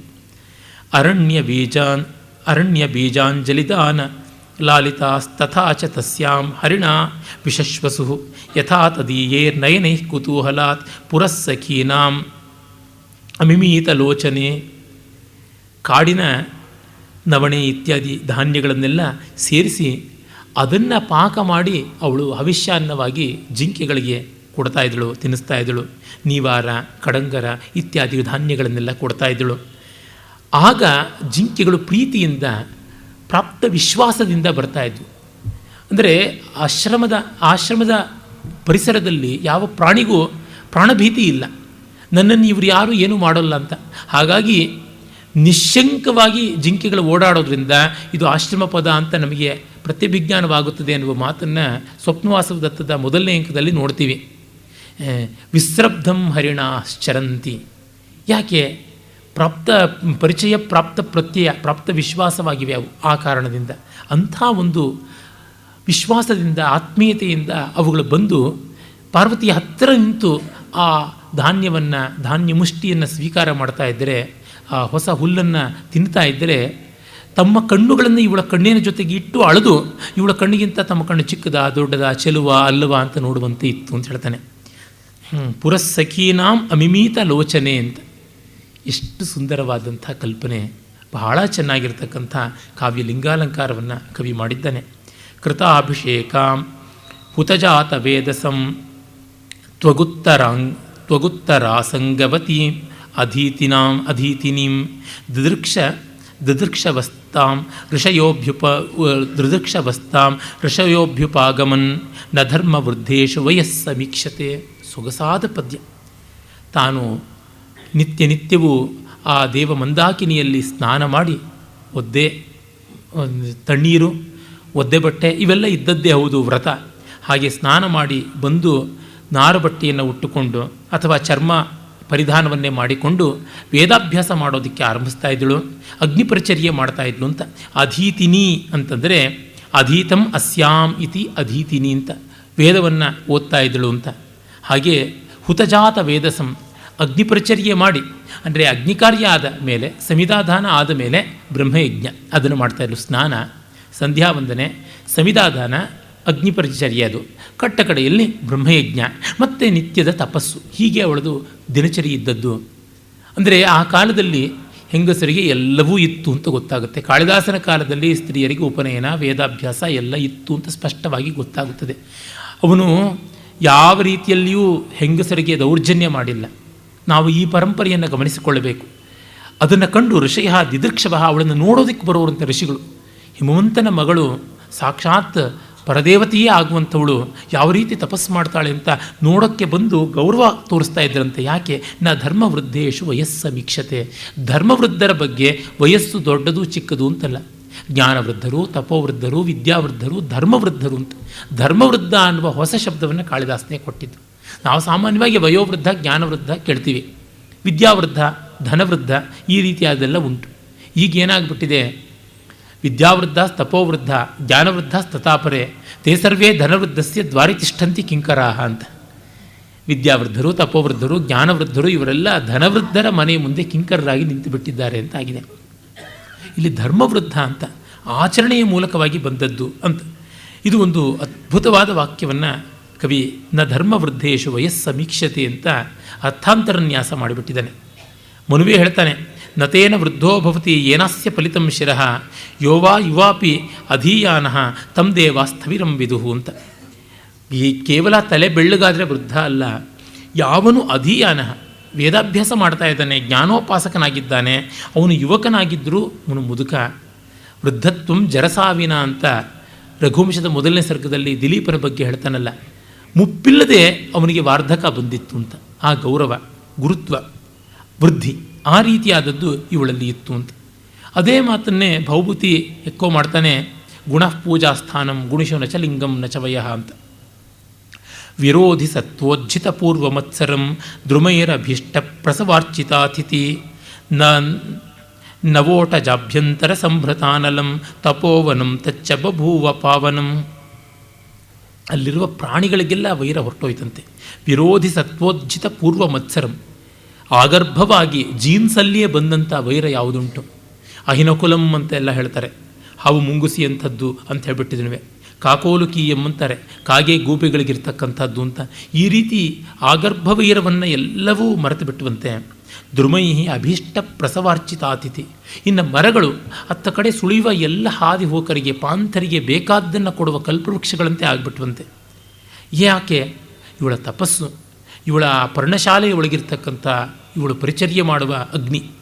ನವೋಟ ಜಾಭ್ಯಂತರ ಸಂಭೃತ ಅನಲಂ ತಪೋವನಂ ತಚ್ಚ ಬಭೂವ ಪಾವನಂ. ಅದು ಪಾವನವಾಯಿತು ಅಂತ. ಅಂದರೆ ಅವಳು ಇಡೀ ಪರಿಸರವನ್ನು ಪಾವನ ಮಾಡಿಬಿಡ್ತಾ ಇದ್ದಾಳೆ. ಕೇವಲ ತಾನು ಶುದ್ಧಳಾಗ್ತಾ ಇಲ್ಲ, ತನ್ನೆಲ್ಲವೂ ಕೂಡ ಶುದ್ಧವಾಗ್ತಾ ಇದೆ. ಶಂಕರರು ವಿವೇಕ ಚೂಡಾಮಣಿಯಲ್ಲಿ ಹೇಳ್ತಾರಲ್ಲ, ಶಾಂತೋ ಮಹಾಂತೋ ನಿವಸಂತಿ ಸಂತಹ ವಸಂತವಲ್ ಲೋಕಹಿತಂ ಚರಂತಹ. ಅವರು ಬೇರೆಯವರನ್ನೂ ಮುಕ್ತಿಗೊಳಿಸಿ ತಾವೂ ಮುಕ್ತರಾಗ್ತಾರೆ. ಆ ರೀತಿಯಾದದ್ದು. ಅದರಿಂದಲೇ ಪಾಕವನ್ನು ತಾನೇ ಮಾಡಿ ತಿನ್ನುವನು ಬೇರೆಯವರಿಗೂ ಉಣಿಸಿದಾಗ ಪಾಕಂ ಪಚತಿ, ತನಗೆ ಮಾತ್ರ ಮಾಡುವಾಗ ಪಾಕಂ ಪಚತೆ. ಆತ್ಮನೇ ಪದಿ, ಪಾಕಂ ಆತ್ಮಾರ್ಥಂ ಪಚತಿ. ಪರೇಶಾಂ ಇನ್ನೊಬ್ಬರಿಗಾಗಿ ಪರಾರ್ಥವಾಗಿಯೂ ಮಾಡಿದಾಗ ಅದು ಬಹಳ ವಿಶೇಷವಾಗುತ್ತದೆ. ದೊಡ್ಡತನ ಹಾಗೆ. ಒಬ್ಬ ಒಳ್ಳೆಯ ಗಾಯಕ ತಾನು ಹಾಡಿ ತನ್ನ ಹಾಡಿನಿಂದ ಸಂತೋಷ ಪಡುವಂತೆ ಮಿಕ್ಕೆಲ್ಲರೂ ಆ ಹಾಡಿನಿಂದ ಆನಂದಗೊಳ್ಳುವಂತೆ ಆಗುತ್ತದೆ. ಮೊದಲು ತನ್ನ ಸಂತೋಷ, ಆ ಸಂತೋಷದಿಂದ ಪರವಿಘ್ನವಾಗಬಾರದು. ಪರವಿಘ್ನವಿಲ್ಲದೆ ಪರಾನಂದವೂ ಆದರೆ ಉತ್ಕೃಷ್ಟ. ಪರವಿಘ್ನ ತನಗೂ ನೆಮ್ಮದಿ ಇಲ್ಲ ಅಂತಾದರೆ ಅದು ಅಧಮಾಧಮವಾದದ್ದು. ಅದಕ್ಕೆ ಏನಂತ ಹೆಸರೇ ಹೇಳೋಕ್ಕಾಗೋದಿಲ್ಲ ಆ ವರ್ಗೀಕರಣ. ಈ ನೆಮ್ಮದಿಯನ್ನು ಅವಳು ಕಾಣಿಸ್ತಾ ಇದ್ದಾಳೆ.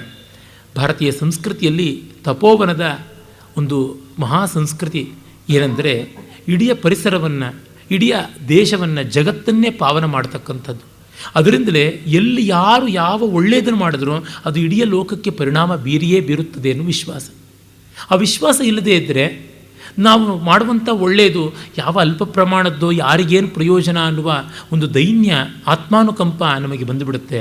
ಮತ್ತು ಜೀವನವೇ ವೃಥಾ ಆಯಿತು ಅನ್ನುವ ಒಂದು ಭೀತಿ, ಅಳುಕು ಮತ್ತು ಜಿಹಾಸೆ ಕೂಡ ಕಾಡುತ್ತದೆ. ಇದು ಇಲ್ಲದೇ ಇರಬೇಕು ಅಂತಂದರೆ ನಮ್ಮ ಯಾವುದೋ ಒಂದು ಒಳ್ಳೆಯತನ ಇಡೀ ಜಗತ್ತಿಗೆ ಮತ್ತೊಂದು ರೀತಿಯಲ್ಲಿ ಸ್ಪಂದನ ಮಾಡುತ್ತದೆ ಅಂತ, ಅದನ್ನು ಈಗ ಬಟರ್ಫ್ಲೈ ಎಫೆಕ್ಟು ಅದು ಇದ್ದು ಅಂತ ಕೋಲಾಹಲ ಮಾಡಿ ಹೇಳ್ತಾ ಇದ್ದಾರೆ ಅಷ್ಟೇ. ಯದಾ ಫಲಂ ಪೂರ್ವತಪಸ್ಸಮಾಧಿನ ನ ತಾವತ ಲಭ್ಯಮಮಂಸ್ತಕಾಂಕ್ಷಿತಂ ತದಾ ನಪೇಕ್ಷ ಸ್ವಶರೀರಮಾರ್ಧವಂ ತಪೋ ಮಹತ್ಸಾ ಚರಿತುಂ ಪ್ರಚಕ್ರಮೆ.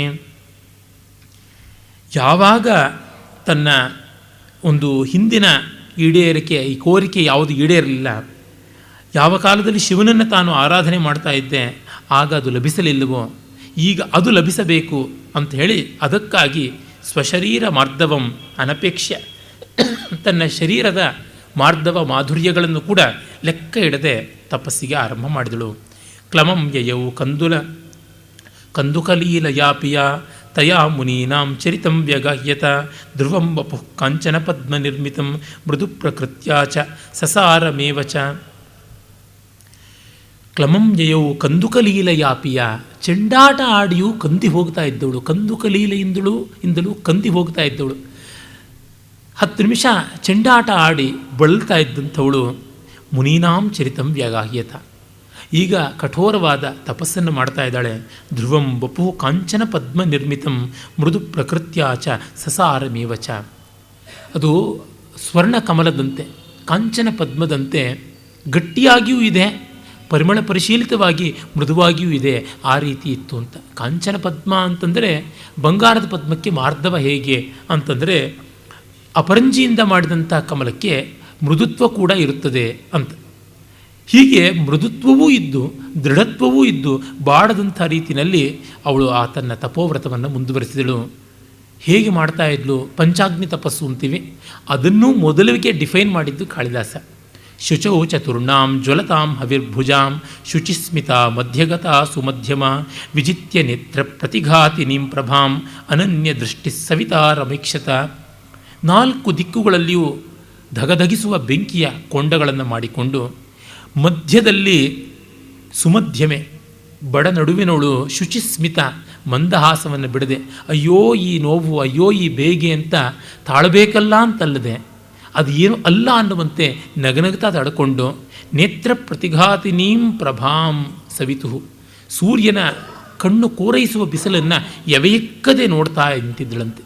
ಈ 4 ದಿಕ್ಕಿನವು 4 ಅಗ್ನಿಗಳು ಪಂಚಮಗ್ನಿಯಾಗಿ ಸರ್ವಸಾಕ್ಷಿ ಸೂರ್ಯ ಆಕಾಶದಲ್ಲಿ ಅದು ಕಣ್ಣನ್ನೇ ಸುಡ್ತಾ ಇದೆ. ಹೀಗೆ ಅವಳು ಬೇಸಿಗೆಯಲ್ಲಿ ತಪಸ್ಸು ಮಾಡ್ತಾ ಇದ್ಲಂತೆ. ತಥಾತಿ ತಪ್ತಂ ಸವಿದುರ್ಗಭಸ್ತಿಭಿ ಮುಖಂ ತದೀಯಂ ಕಮಲಶ್ರಿಯಂ ದಧೋ. ತಪಸ್ಸಿಗೆ ಕೂತಾಗ, ನಿಂತಾಗ, ಇಲ್ಲಿ ನಿಂತು ತಪಸ್ಸು ಮಾಡ್ತಾ ಇದ್ದಾಳೆ. ಧಗಧಗಿಸುವ ಬೆಂಕಿ ಜ್ವಾಲೆಗಳು 4 ಕಡೆ, ಮೇಲೆ ಸೂರ್ಯ, ಮುಖ ಮೊದಲು ಕಂದಿ ಕೆಂಪಾಯಿತು. ಆಗ ಕಮಲಶ್ರಿಯಂ ದಧವು, ಕಮಲದಂತೆಯೇ ಆಯಿತು. ಅಪಾಂಗಯೋ ಕೇವಲಮಸ್ಯ ದೀರ್ಘಯೋ ಶನೈಶ್ಶನೈಶ್ಯಾಮಿಕೆಯ ಕೃತಂ ಪದಂ. ಆಮೇಲೆ ಕಣ್ಣಿನ ಕೆಳಗಿಂದ ಕಪ್ಪು ಬಣ್ಣಕ್ಕೆ ಆರಂಭವಾಯಿತು ಅಂತ. ಎಂಥ ಅಬ್ಸರ್ವೇಷನ್, ಎಷ್ಟು ಪರಿಶೀಲನಾ ಶಕ್ತಿ ಕವಿಯಲ್ಲಿದೆ ಅಂತ. ಬಳಲಿದಾಗ, ಸೊರಗಿದಾಗ, ಬೇಸಿಗೆ ಇತ್ಯಾದಿ ಆಘಾತದಿಂದ ಮುಖ ಕಂದಿದಾಗ ಅತ್ಯಂತ ಸೂಕ್ಷ್ಮವಾದದ್ದು, ಸುಕುಮಾರವಾದದ್ದು ಮುಖದಲ್ಲಿ ಯಾವ ಪ್ರದೇಶ ಅಂದರೆ ಕಣ್ಣಿನ ಹತ್ತಿರದ ಪ್ರದೇಶ, ತುಟಿಯ ಹತ್ತಿರದ ಪ್ರದೇಶ. ಆ ಕಣ್ಣನ್ನೇ ಎವೆಯಕ್ಕದೆ ನೋಡ್ತಾ ಇದ್ದಾಳೆ. ಈ ಕಣ್ರೆಪ್ಪೆಗಳ ಬಳಿ, ಕಣ್ಣಿನ ಬಳಿ ರಕ್ತನಾಳಗಳು ಅತ್ಯಂತ ಸೂಕ್ಷ್ಮವಾಗಿ ಬಹಳ ಸಣ್ಣವಾಗಿ ತುಂಬ ಸಂಖ್ಯೆಯಲ್ಲಿ ಇರುತ್ತವೆ. ಹಾಗೆಯೇ ತುಟಿಯ ಬಳಿಯಲ್ಲಿಯೂ ಇರುತ್ತವೆ. ನಾಲಿಗೆ ಬಳಿಯಲ್ಲಂತೂ ಸಿಕ್ಕಾಪಟ್ಟೆ ಜಾಸ್ತಿ. ನಾಲಿಗೆ ಕಚ್ಚಿಕೊಂಡು ತಕ್ಷಣ ರಕ್ತ ಚಿಲ್ಲಂತ ಚಿಮ್ಮುವುದು. ಯಾಕೆ ಅಂದರೆ so settled and so abundant R the capillaries. ತುಂಬ ಸೂಕ್ಷ್ಮವಾದಂಥ ಆ ಕೂದಲಿಗಿಂತ ತೆಳ್ಳಗಿರ್ತಕ್ಕಂಥ ರಕ್ತನಾಳಗಳಲ್ಲಿರುತ್ತವೆ ಅಂತ ವಿಜ್ಞಾನ ನಮಗೆ ಹೇಳುತ್ತದೆ. ಕಾಳಿದಾಸ ವಿಜ್ಞಾನವನ್ನು ಬಲ್ಲವನಾಗಿರಲಿಲ್ಲ ಅಂತ ಅನ್ಬೋದು, ಆದರೆ ಮಾನವ ಸ್ವಭಾವ ಪರಿಶೀಲನಾ ಜ್ಞಾನ ಇತ್ತು. ವಿಜ್ಞಾನಿ ಅಲ್ಲದೆ ಇದ್ರೇನು ಜ್ಞಾನಿ ಅಲ್ವಾ ಅವನು? ಕವಿರ್ ಮನೀಷಿ. ಆ ಕಣ್ರೆಪ್ಪೆಗಳು, ಕಣ್ಣಿನ ಕೆಳಗೆ ಕಪ್ಪುತನ ಬಂದು ಅದು ಕ್ರಮಕ್ರಮವಾಗಿ ಮುಖವನ್ನು ಆವರಿಸಿಕೊಳ್ತಾ ಇದೆ ಅನ್ನೋದನ್ನು ಕವಿ ತುಂಬ ಚೆನ್ನಾಗಿ ಹೇಳ್ತಾ ಇದ್ದಾನೆ. ಅಯಾಚಿತೋಪಸ್ಥಿತಮಂಬು ಕೇವಲಂ ರಸಾತ್ಮಕಸ್ಯೋಡುಪತೇಶ್ಚ ರಶ್ಮಯ ಬಭೂವ ತಸ್ಯ ಕಿಲ ಪಾರಣಾವಿಧಿ ನ ವೃಕ್ಷವೃತ್ತಿರ್ವ್ಯತಿರಿಕ್ತ ಸಾಧನ. ಅವಳು ನೀರನ್ನೂ ಕೂಡ ಕುಡಿತಾ ಇರಲಿಲ್ಲ. ಅಯಾಚಿತೋಪಸ್ಥಿತಮಂಬು ಕೇವಲಂ, ಆಕಾಶದಿಂದ ಏನೋ ಬಿದ್ದರೆ ನೀರಿನ ಹನಿ ಅಷ್ಟೇ, ಅದು ಬಿಟ್ಟರೆ ಇನ್ಯಾವುದೂ ಇಲ್ಲ. ರಸಾತ್ಮಕಸ್ಯ ಉಡುಪತೆಯಶ್ಚ ರಶ್ಮಯ, ಆ ರಸಾತ್ಮಕನಾದ ನಕ್ಷತ್ರಾಧಿಪನಾದ ಚಂದ್ರನ ಕಿರಣಗಳು ಅವಳ ಮೈಮೇಲೆ ಬಿದ್ದರೆ ಚಂದ್ರ ಸಕಲ ಜೀವಗಳನ್ನು ಪೋಷಣೆ ಮಾಡಬಲ್ಲಂಥ ಜೈವಾತ್ರಿಕ ಅಂತ ಕರೀತಾರೆ. ಜೀವಾತುವಾದಂಥ ದ್ರವ್ಯವನ್ನು ಉಳಿಸಿಕೊಂಡ ಕಾರಣ ಜೈವಾತ್ರಿಕ ಅಂತಲೇ. ಆ ಜೈವಾತ್ರಿಕನ ಕಿರಣಗಳು ಮೇಲೆ ಬಿದ್ದಾಗ ವೃಕ್ಷ ವನಸ್ಪತಿ ವಾನಸ್ಪತ್ಯಾದಿಗಳೆಲ್ಲವೂ ಕೂಡ ಸಮೃದ್ಧವಾಗುತ್ತವೆ ಅಂತ ಒಂದು ಪ್ರತೀತಿ ಉಂಟು ಸಂಸ್ಕೃತ ಪರಂಪರೆಯಲ್ಲಿ. ಹೀಗೆ ಚಂದ್ರ ಕಿರಣಗಳಿಂದ ಅವಳಿಗೆ ಬಂದ ಅಮೃತ ಮಾತ್ರ ಜೀವ ಪೋಷಕವಾಗ್ತಾ ಇತ್ತು. ಇನ್ಯಾವುದೂ ಅವಳ ಪಾರಣಾವೃತ್ತಿ ಆಗಲಿಲ್ಲ. ಯಾವ ಮರಗಿಡಗಳಿಗೆ ಕೂಡ ಹೋಗಿ ಅವಳು ಏನನ್ನೂ ಕೇಳ್ತಾ ಇರಲಿಲ್ಲ ಅಂತ ಹೇಳಿಬಿಟ್ಟಿದ್ವಿ. ಹೀಗೆ ಮುಗಿಲು ಮಳೆಗೆರೆದಾಗ ರೋಮ ಕೂಪಗಳಿಂದ ಹೀರಿಕೊಂಡ ನೀರು, ಚಂದ್ರ ಬಿಂಬದಿಂದ ಬರುವಂಥ ಕಿರಣಗಳನ್ನು ಹೀರಿಕೊಳ್ಳುವ ಕಣ್ಣು, ಇಷ್ಟು ಬಿಟ್ಟು ಇನ್ಯಾವ ಮಾರ್ಗದಿಂದಲೂ ಅವಳಿಗೆ ಆಹಾರ ಬರಲಿಲ್ಲ ಒಳಗೆ ಅಂತ ಕವಿ ಹೇಳ್ತಾನೆ. ಇದು ಅತಿಶಯೋಕ್ತಿ ಇರಬಹುದು, ಆದರೆ ವ್ರತನಿಷ್ಠರಾದವರಿಗೆ ಆಹಾರಾದಿಗಳಲ್ಲಿ ಮನಸ್ಸು ಹೋಗೋದಿಲ್ಲ ಅನ್ನೋದು ಪರಮಸತ್ಯ ಅಲ್ವ. ನ್ಯೂಟನ್ ಎಷ್ಟು ಅಬ್ಸೆಂಟ್ ಮೈಂಡೆಡ್ ಆಗಿದ್ದ ಅಂದರೆ ಅವನು ಊಟ ತಿಂಡಿಯನ್ನು ಮರೆತು ಬಿಡ್ತಾ ಇದ್ದ ಅಂತ ಹೇಳ್ತಾರೆ. ಅವನು ಒಮ್ಮೆ ಪ್ರಯೋಗದೆಲ್ಲ ತಾದಾತ್ಮ್ಯದಿಂದ ಕೂತ್ಕೊಂಡವನು ಬೇಕು ಅಂತಲೇ ಸೇವಕ ಖಾಲಿ ತಟ್ಟೆಯನ್ನು ತಂದು ಮುಂದೆ ಇಟ್ಟರೆ ಮಾಡಿ ಮಾಡಿ ನೋಡ್ತಾ ಕಡೆಗೆ ಹಸಿವಾಯಿತು ಅಂತ ಅನ್ನಿಸ್ತಂತೆ. ಎದ್ದ, ತಟ್ಟೆ ಖಾಲಿ ಇದ್ದಿದ್ದನ್ನು ನೋಡಿಬಿಟ್ಟು ಅಯ್ಯೋ ಊಟ ಆಗಿದೆ ಆಗಲೇ, ತುಂಬ ಹೊತ್ತಾಯ್ತೇನೋ ಅಷ್ಟೇ, ಸರಿ ಪರವಾಗಿಲ್ಲ ಊಟ ಆದಮೇಲೆ ಮತ್ತೇನು ಊಟ ಅಂತ ಕೆಲಸ ಮುಂದುವರೆಸ್ದ ಅಂತ ಕೇಳ್ತೀವಿ. ಈ ರೀತಿಯಾದಂಥದ್ದು ಅವರಿಗೆ ಯಾವುದು ಬೇಕು ಏನು ಅಂತ ಅನಿಸೋದಿಲ್ಲ. ಅದನ್ನು ಕವಿಯಲ್ಲಿ ಧ್ವನಿಸ್ತಾ ಇದ್ದಾನೆ. ನಿಕಾಮ ತಪ್ತ ವಿಧಿನ ವಿವಿಧೇನ ವನ್ಹಿನ ನಭಶ್ಚರೇಣೇಂಧನ ಸಂಭೃತೇನ ಸ ತಪಾತ್ಯಯೇ ವಾರಿಭಿರುಕ್ಷಿತ ನವೈ ಭುವಾಸ ಹೋಷ್ಮಾಣಂ ಅಮುಂಚ ದೂರ್ಧ್ವಗಂ. ಮನಸೋ ಇಚ್ಛೆ ಆ ಪಂಚಾಗ್ನಿ ತಪಸ್ಸನ್ನು ಮಾಡಿದಾಳೆ. ನಭಶ್ಚರೇಣ ಇಂಧನೇನ, ಆಕಾಶದಲ್ಲಿ ಓಡಾಡುವ ಬೆಂಕಿ ಸೂರ್ಯ, ಅವನಿಂದ 4 ಬೆಂಕಿಗಳಿಂದ ಸುಟ್ಟು ಸೀದು ಹೋಗಿದ್ದಾಳೆ. ಈಗ ಮೊದಲ ಮಳೆಹನಿಗಳು ಬೀಳ್ತಾ ಇವೆ. ಆ ಮಳೆಹನಿಗಳು ಬಿದ್ದರ ಭೂಮಿಯಿಂದ ಹೇಗೆ ಹಬೆ ಹೇಳುತ್ತೋ ಹಾಗೆ ಅವಳ ಮೈಯಿಂದ ಕೂಡ ಹಬೆ ಹೇಳ್ತಾ ಇದೆ ಅಂತ ಕವಿ ಹೇಳ್ತಾನೆ. ಸಹೋಷ್ಮಾಣಂ ಅಮುಂಚತ್ ಊರ್ಧ್ವಗಂ ಅಂತ. ಭುವಾಸಹ, ಭೂಮಿಯ ಜೊತೆಗೆ ಅವಳ ಮೈಯಿಂದಲೂ ಕೂಡ ಸುಯ್ ಅಂತ ಹಬೆ ಬರ್ತಾ ಇದೆ. ಅವಳು ಗಂಧವತಿ, ಪೃಥ್ವಿಯೂ ಗಂಧವತಿ, ಆ ಗಂಧಗುಣವೇ ಪ್ರಕಾಶಮಾನವಾಗಿ ತೋರ್ತಾ ಇದೆಯಾ ಅಂತಿತ್ತು. ಈಗ ಕವಿ ತುಂಬ ಪ್ರಸಿದ್ಧವಾದ ಪದ್ಯವನ್ನು ಹೇಳಿದ್ದಾನೆ. ಮೊದಲ ಮಳೆಹನಿಗಳು ಅವಳ ಮೇಲೆ ಹೇಗೆ ಬಿದ್ದುವು ಅಂತ. ಹಿಂದೊಮ್ಮೆ ಕಾಳಿದಾಸನ ಕಾವ್ಯ ಸಂಸ್ಕೃತಿ ಎನ್ನುವ ಉಪನ್ಯಾಸ ಮಾಲಿಕೆಯಲ್ಲಿ ಕೂಡ ಈ ಪದ್ಯವನ್ನು ವಿಶೇಷವಾಗಿ ವಿಸ್ತರಿಸಿದ್ದೆ. ಅದರಿಂದ ಹೆಚ್ಚಾಗಿ ಹೇಳಬೇಕಿಲ್ಲ, ಆದರೆ ಹೇಳದೇ ಇದ್ದರೆ ಕಾವ್ಯ ಪೂರ್ಣತ್ವಕ್ಕೆ ಚ್ಯುತಿ ಅಂತ ಹೇಳಿ ಹೋಗ್ತೀನಿ. ಸ್ಥಿತಾಕ್ಷಣಂ ಪಕ್ಷ್ಮಸುತಾಡಿತಾಧರಾ ಪಯೋಧರೋತ್ಸೇದ ನಿಪಾತ ಚೂರ್ಣಿತಾ ವಲೀಷು ತಸ್ಯಾ ಸ್ಖಲಿತಾ ಪ್ರಪೇದಿರೆ ಚಿರೇಣ ನಾಭಿಂ ಪ್ರಥಮೋದ ಬಿಂದವ. ಕಣ್ರೆಪ್ಪೆಗಳ ಮೇಲೆ ಒಂದು ಕ್ಷಣ ನಿಂತವು, ಎದೆಯ ಮೇಲೆ ಅಪ್ಪಳಿಸಿದವು, ತುಟಿಗಳ ಮೇಲೆ ಸಿಡಿದುವು, ಎದೆಯ ಮೇಲೆ ಅಪ್ಪಳಿಸಿದವು, ಹೊಟ್ಟೆಯ ಮೇಲೆ ಮಡಿಕೆಗಳ ಮೂಲಕ ಹಾಯ್ದು ಬಂದವು, ನಾಭಿಯಲ್ಲಿ ಲೀನವಾದವು. ಹೀಗೆ ಮೊದಲ ಮಳೆಹನಿಗಳು ಅವಳ ಮೈ ಮೇಲೆ ವರ್ತಿಸಿದವು ಅಂತ. ಮೊದಲ ಮಳೆಹನಿ ಬರುವವರೆಗೂ ಅವಳು ಮೋಟು ಮರದಂತೆ ಸ್ಥಾಣುವೇ ಆಗಿ ನಿಂತು ತಪಸ್ಸು ಮಾಡಿದ್ದಾಳೆ. ಈ ಮಳೆಹನಿಗಳ ಮೂಲಕ ಏಕಕಾಲದಲ್ಲಿ ಅವಳ ದೇಹ ಸೌಂದರ್ಯವನ್ನು ಕವಿ ಹೇಳ್ತಾ ಇದ್ದಾನೆ. ತಪೋನಿಷ್ಠೆಯ ಆ ಆಸನ ವಿಶೇಷವನ್ನು ಹೇಳ್ತಾ ಇದ್ದಾನೆ, ಅಂದರೆ ಆ ಯೋಗ ಸ್ಥಿತಿಯನ್ನು ಹೇಳ್ತಾ ಇದ್ದಾನೆ. ಮೊದಲನೆಯ ವರ್ಣನೆಯ ವಿವರಣೆಯನ್ನು ಮಲಿನಾಥ ಕೊಟ್ಟರೆ, ಎರಡನೆಯದನ್ನು ಅಪ್ಪಯ್ಯ ದೀಕ್ಷಿತರು ಚಿತ್ರಮೀಮಾಂಸಾ ಗ್ರಂಥದಲ್ಲಿ ಕೊಡ್ತಾರೆ. ಒಂದು ಕ್ಷಣ ಕಣ್ರೆಪ್ಪೆಯ ಮೇಲೆ ನಿಂತು ಮುಂದರೆ ಕಣ್ರೆಪ್ಪೆಗಳು ನುಣುಪಾಗಿ ದಟ್ಟವಾಗಿ ಇದ್ದದ್ದರಿಂದ ನಿಂತು ಜಾರಿದವು ಅಂತ. ದಟ್ಟವಾಗಿಲ್ಲದೆ ಇದ್ದರೆ ನಿಲ್ತಾ ಇರಲಿಲ್ಲ, ನುಣುಪಾಗಿಲ್ಲದೆ ಇದ್ದರೆ ಜಾರ್ತಾ ಇರಲಿಲ್ಲ. ಹಾಗಾಗಿ ಸ್ನಿಗ್ಧತೆ ಇರುವುದರಿಂದ ಮತ್ತು ಮೊಸರಣ ಗಾಢತ್ವಾತ್ ಒತ್ತಾಗಿರುವುದರಿಂದ, ಅದೇ ರೀತಿ ತುಟಿಯ ಮೇಲೆ ತಾಡಿತಾದರ ಕೋಮಲವಾದ ತುಟಿ, ಅದಕ್ಕೆ ರಪ್ ಅಂತ ಹೊಡೆದಿವೆ. ಹಾಗಾಗಿ ಅದರ ಮಾರ್ಧವ ಮಾಧುರ್ಯಗಳು ವ್ಯಂಜಕವಾಗ್ತಾ ಇವೆ, ವ್ಯಂಗ್ಯವಾಗ್ತಾ ಇವೆ. ಎದೆಯ ಮೇಲೆ ಚೂರ್ಣಿತವಾದವು, ಚೆದರಿ ಹೋದವು. ಕಾರಣ ಅವಳ ಸಮುನ್ನತವಾದ ವಕ್ಷಸ್ಥಲ ಅಂತ. ಮತ್ತು ಸ್ಖಲಿತಾಹ ವಲೀಷು, ಅವಳ ಸೊಂಟದ ಮಡಿಕೆಯ ಮೇಲೆ ಜಾರಿ ಜಾರಿ ಬಂತೆ. ಯಾಕೆ ಅಂದರೆ ತ್ರಿವಲಿ ಅಂತ ಹೊಟ್ಟೆ 3 ಮಡಿಕೆಯಾಗಿದೆ. ಗಂಡಸರಿಗೆ ಈಗೆಲ್ಲ 6 ಪ್ಯಾಕ್ ಆ್ಯಬ್ಸ್ ಅಂತ ಹೇಳ್ತಾರಲ್ಲ, ಹಾಗೆ ನಮ್ಮ ಕಾವ್ಯಗಳಲ್ಲಿ 3 ಲೈನ್ಡ್ ಅಬ್ಡಮೆನ್ ಅಂತ ಹೆಂಗಸರಿಗಿತ್ತು ಅಂತ ಹೇಳ್ಕೊಳ್ಬೇಕಾಗುತ್ತದೆ. ಆ ರೀತಿಯಾದಂಥದ್ದು ತೆಳ್ಳಗಿನ ಹೊಟ್ಟೆ, ನಿಮ್ನ ಉದರ, ದರೋದರಿ, ಮಂದೋದರಿ ಅಂತೆಲ್ಲ ಹೇಳ್ತೀವಲ್ಲ. ಈಗ ದೊಣ್ಣಗಿದ್ದರೆ ಮಂಡೋದರಿ ಅಂತಂತಾರೆ. ಅದು ಎಂಥ ತಪ್ಪು. ಮಂದೋದರಿ ಅಂತಂದರೆ ತೆಳ್ಳಗಿನ ಹೊಟ್ಟೆಯವಳು, ಬಡ ನಡುವಿನವಳು ಅಂತ. ಆಳವಾದ ನಾಭಿಯಲ್ಲಿ ಹೋಗಿ ಸೇರಿದವು ಅಂತ ಗಭೀರತ್ವಾತ್ ನಾಭೇ ಅಂತ ಮಲ್ಲಿನಾಥ ಹೇಳ್ತಾನೆ. ಈ ತಪಸ್ಸಿನ ಶಾಂತ ವ್ರತಕರ್ಕಶತೆಯ ಮುಂದೆ ಈ ಶೃಂಗಾರ ಯಾಕೆ ಬಂತು ಅಪಸ್ವರವಾಗಿ ಅಂತಂದರೆ, ಅಲ್ಲ, ಅಲ್ಲಿರುವಂಥದ್ದು ವೈರಾಗ್ಯ ಸೂಚಕವಾದದ್ದೇ, ಅವಳ ಯೋಗ ಸಾಧನೆಯ ಸ್ವರೂಪ. ಇದನ್ನಂತೂ ರಂಗಪ್ರಿಯ ಮಹಾದೇಶಿಕರು ಹೇಳ್ತಾರೆ. ಕಾಳಿದಾಸನೇ ಹಿಮಾಲಯದಲ್ಲಿ ಕೂತು ಬೇಸಿಗೆಯ ಕಡೆಯ ಪ್ರಥಮ ವರ್ಷ ಬಿಂದುಗಳು ಮೇಲೆ ಬೀಳುವುದನ್ನು ಅನುಭವಿಸಿ ಬರೆದಿರಬೇಕು ಪದ್ಯ, ಇಲ್ಲದಿದ್ದರೆ ಸಾಧ್ಯವಾಗೋಲ್ಲ ಅಂತ. ಅರ್ಧ ನಿಮೀಲಿತ ನೇತ್ರ, ಪೂರ್ಣ ಮುಚ್ಚಿದರೆ ಕಣ್ರೆಪ್ಪೆ ಕೆಳಗೆ ಬಂದುಬಿಡುತ್ತೆ, ಜಾರಿಯೇ ಹೋಗಿಬಿಡುತ್ತೆ. ಪೂರ್ಣ ತೆರೆದಿದ್ದರೆ ಕಣ್ರೆಪ್ಪೆ ಮೇಲೆ ಹೋಗಿದ್ದರಿಂದ ಅದರ ಮೇಲೆ ಮಳೆ ಹನಿ ಬೀಳೋಕ್ಕೆ ಆಗೋಲ್ಲ. ಅರ್ಧ ನಿಮೀಲಿತತ್ವಾತ್ ಸ್ಥಿತಾ ಕ್ಷಣಂ ಪಕ್ಷ್ಮಸು. ತುಟಿಯನ್ನು ಬಿಗಿ ಹಿಡಿದು ತಪಸ್ಸು ಮಾಡ್ತಾ ಇದ್ದಾಳೆ, ಹಾಗಾಗಿ ತಾಡಿತ. ಇಲ್ಲದೇ ಇದ್ದರೆ ಒಳಗೆ ಜಾರ್ತಾ ಇದ್ವು. ಎದೆಯನ್ನು ಸೆಟಿಸಿ ಅವಳು ಕುಂಭಕದಲ್ಲಿದ್ದಾಳೆ, ಹಾಗಾಗಿ ಅಲ್ಲಿ ಚೂರ್ಣಿತ ಪಯೋಧರೋತ್ಸೇದ ನಿಪಾತ ಚೂರ್ಣಿತ. ಮತ್ತು ಅವಳು ಕೃಶವಾಗಿದ್ದಾಳೆ, ಮತ್ತು ಹೊಟ್ಟೆಯನ್ನು ಒಳಕ್ಕೆ ಸೆಳೆಕೊಂಡಿದ್ದಾಳೆ.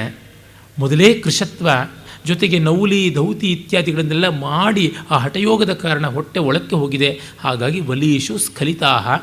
ಮತ್ತು ಆ ಮೂಲಾಧಾರ, ಸ್ವಾಧಿಷ್ಠಾನ, ಮಣಿಪೂರ ಇತ್ಯಾದಿ ಚಕ್ರಗಳಿವೆಯಲ್ಲ, ಮಣಿಪೂರ ಚಕ್ರ ನಾಭಿಯ ಕೇಂದ್ರ. ಮಣಿಪೂರ ಜಾಗೃತವಾಗಿದೆ, ಅಲ್ಲಿಯವರೆಗೆ ಅವಳ ಕುಂಡಲಿನಿ ಶಕ್ತಿ ಜಾಗೃತವಾಗಿದೆ, ಹಾಗಾಗಿ ಅಲ್ಲಿಗೆ ಸೆಳೆಯಲ್ಪಡ್ತು.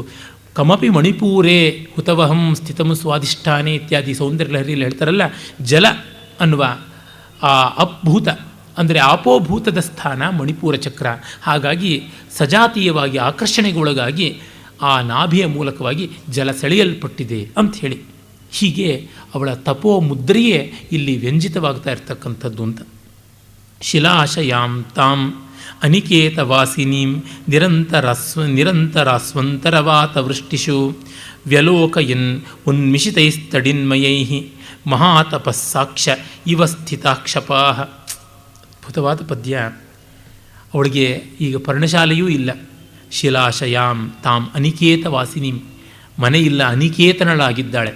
ಶಿಲಾಶಯಾಂ, ಕಲ್ಲಿನ ಮೇಲೆ ಮಲಗ್ತಾ ಇದ್ದಾಳೆ.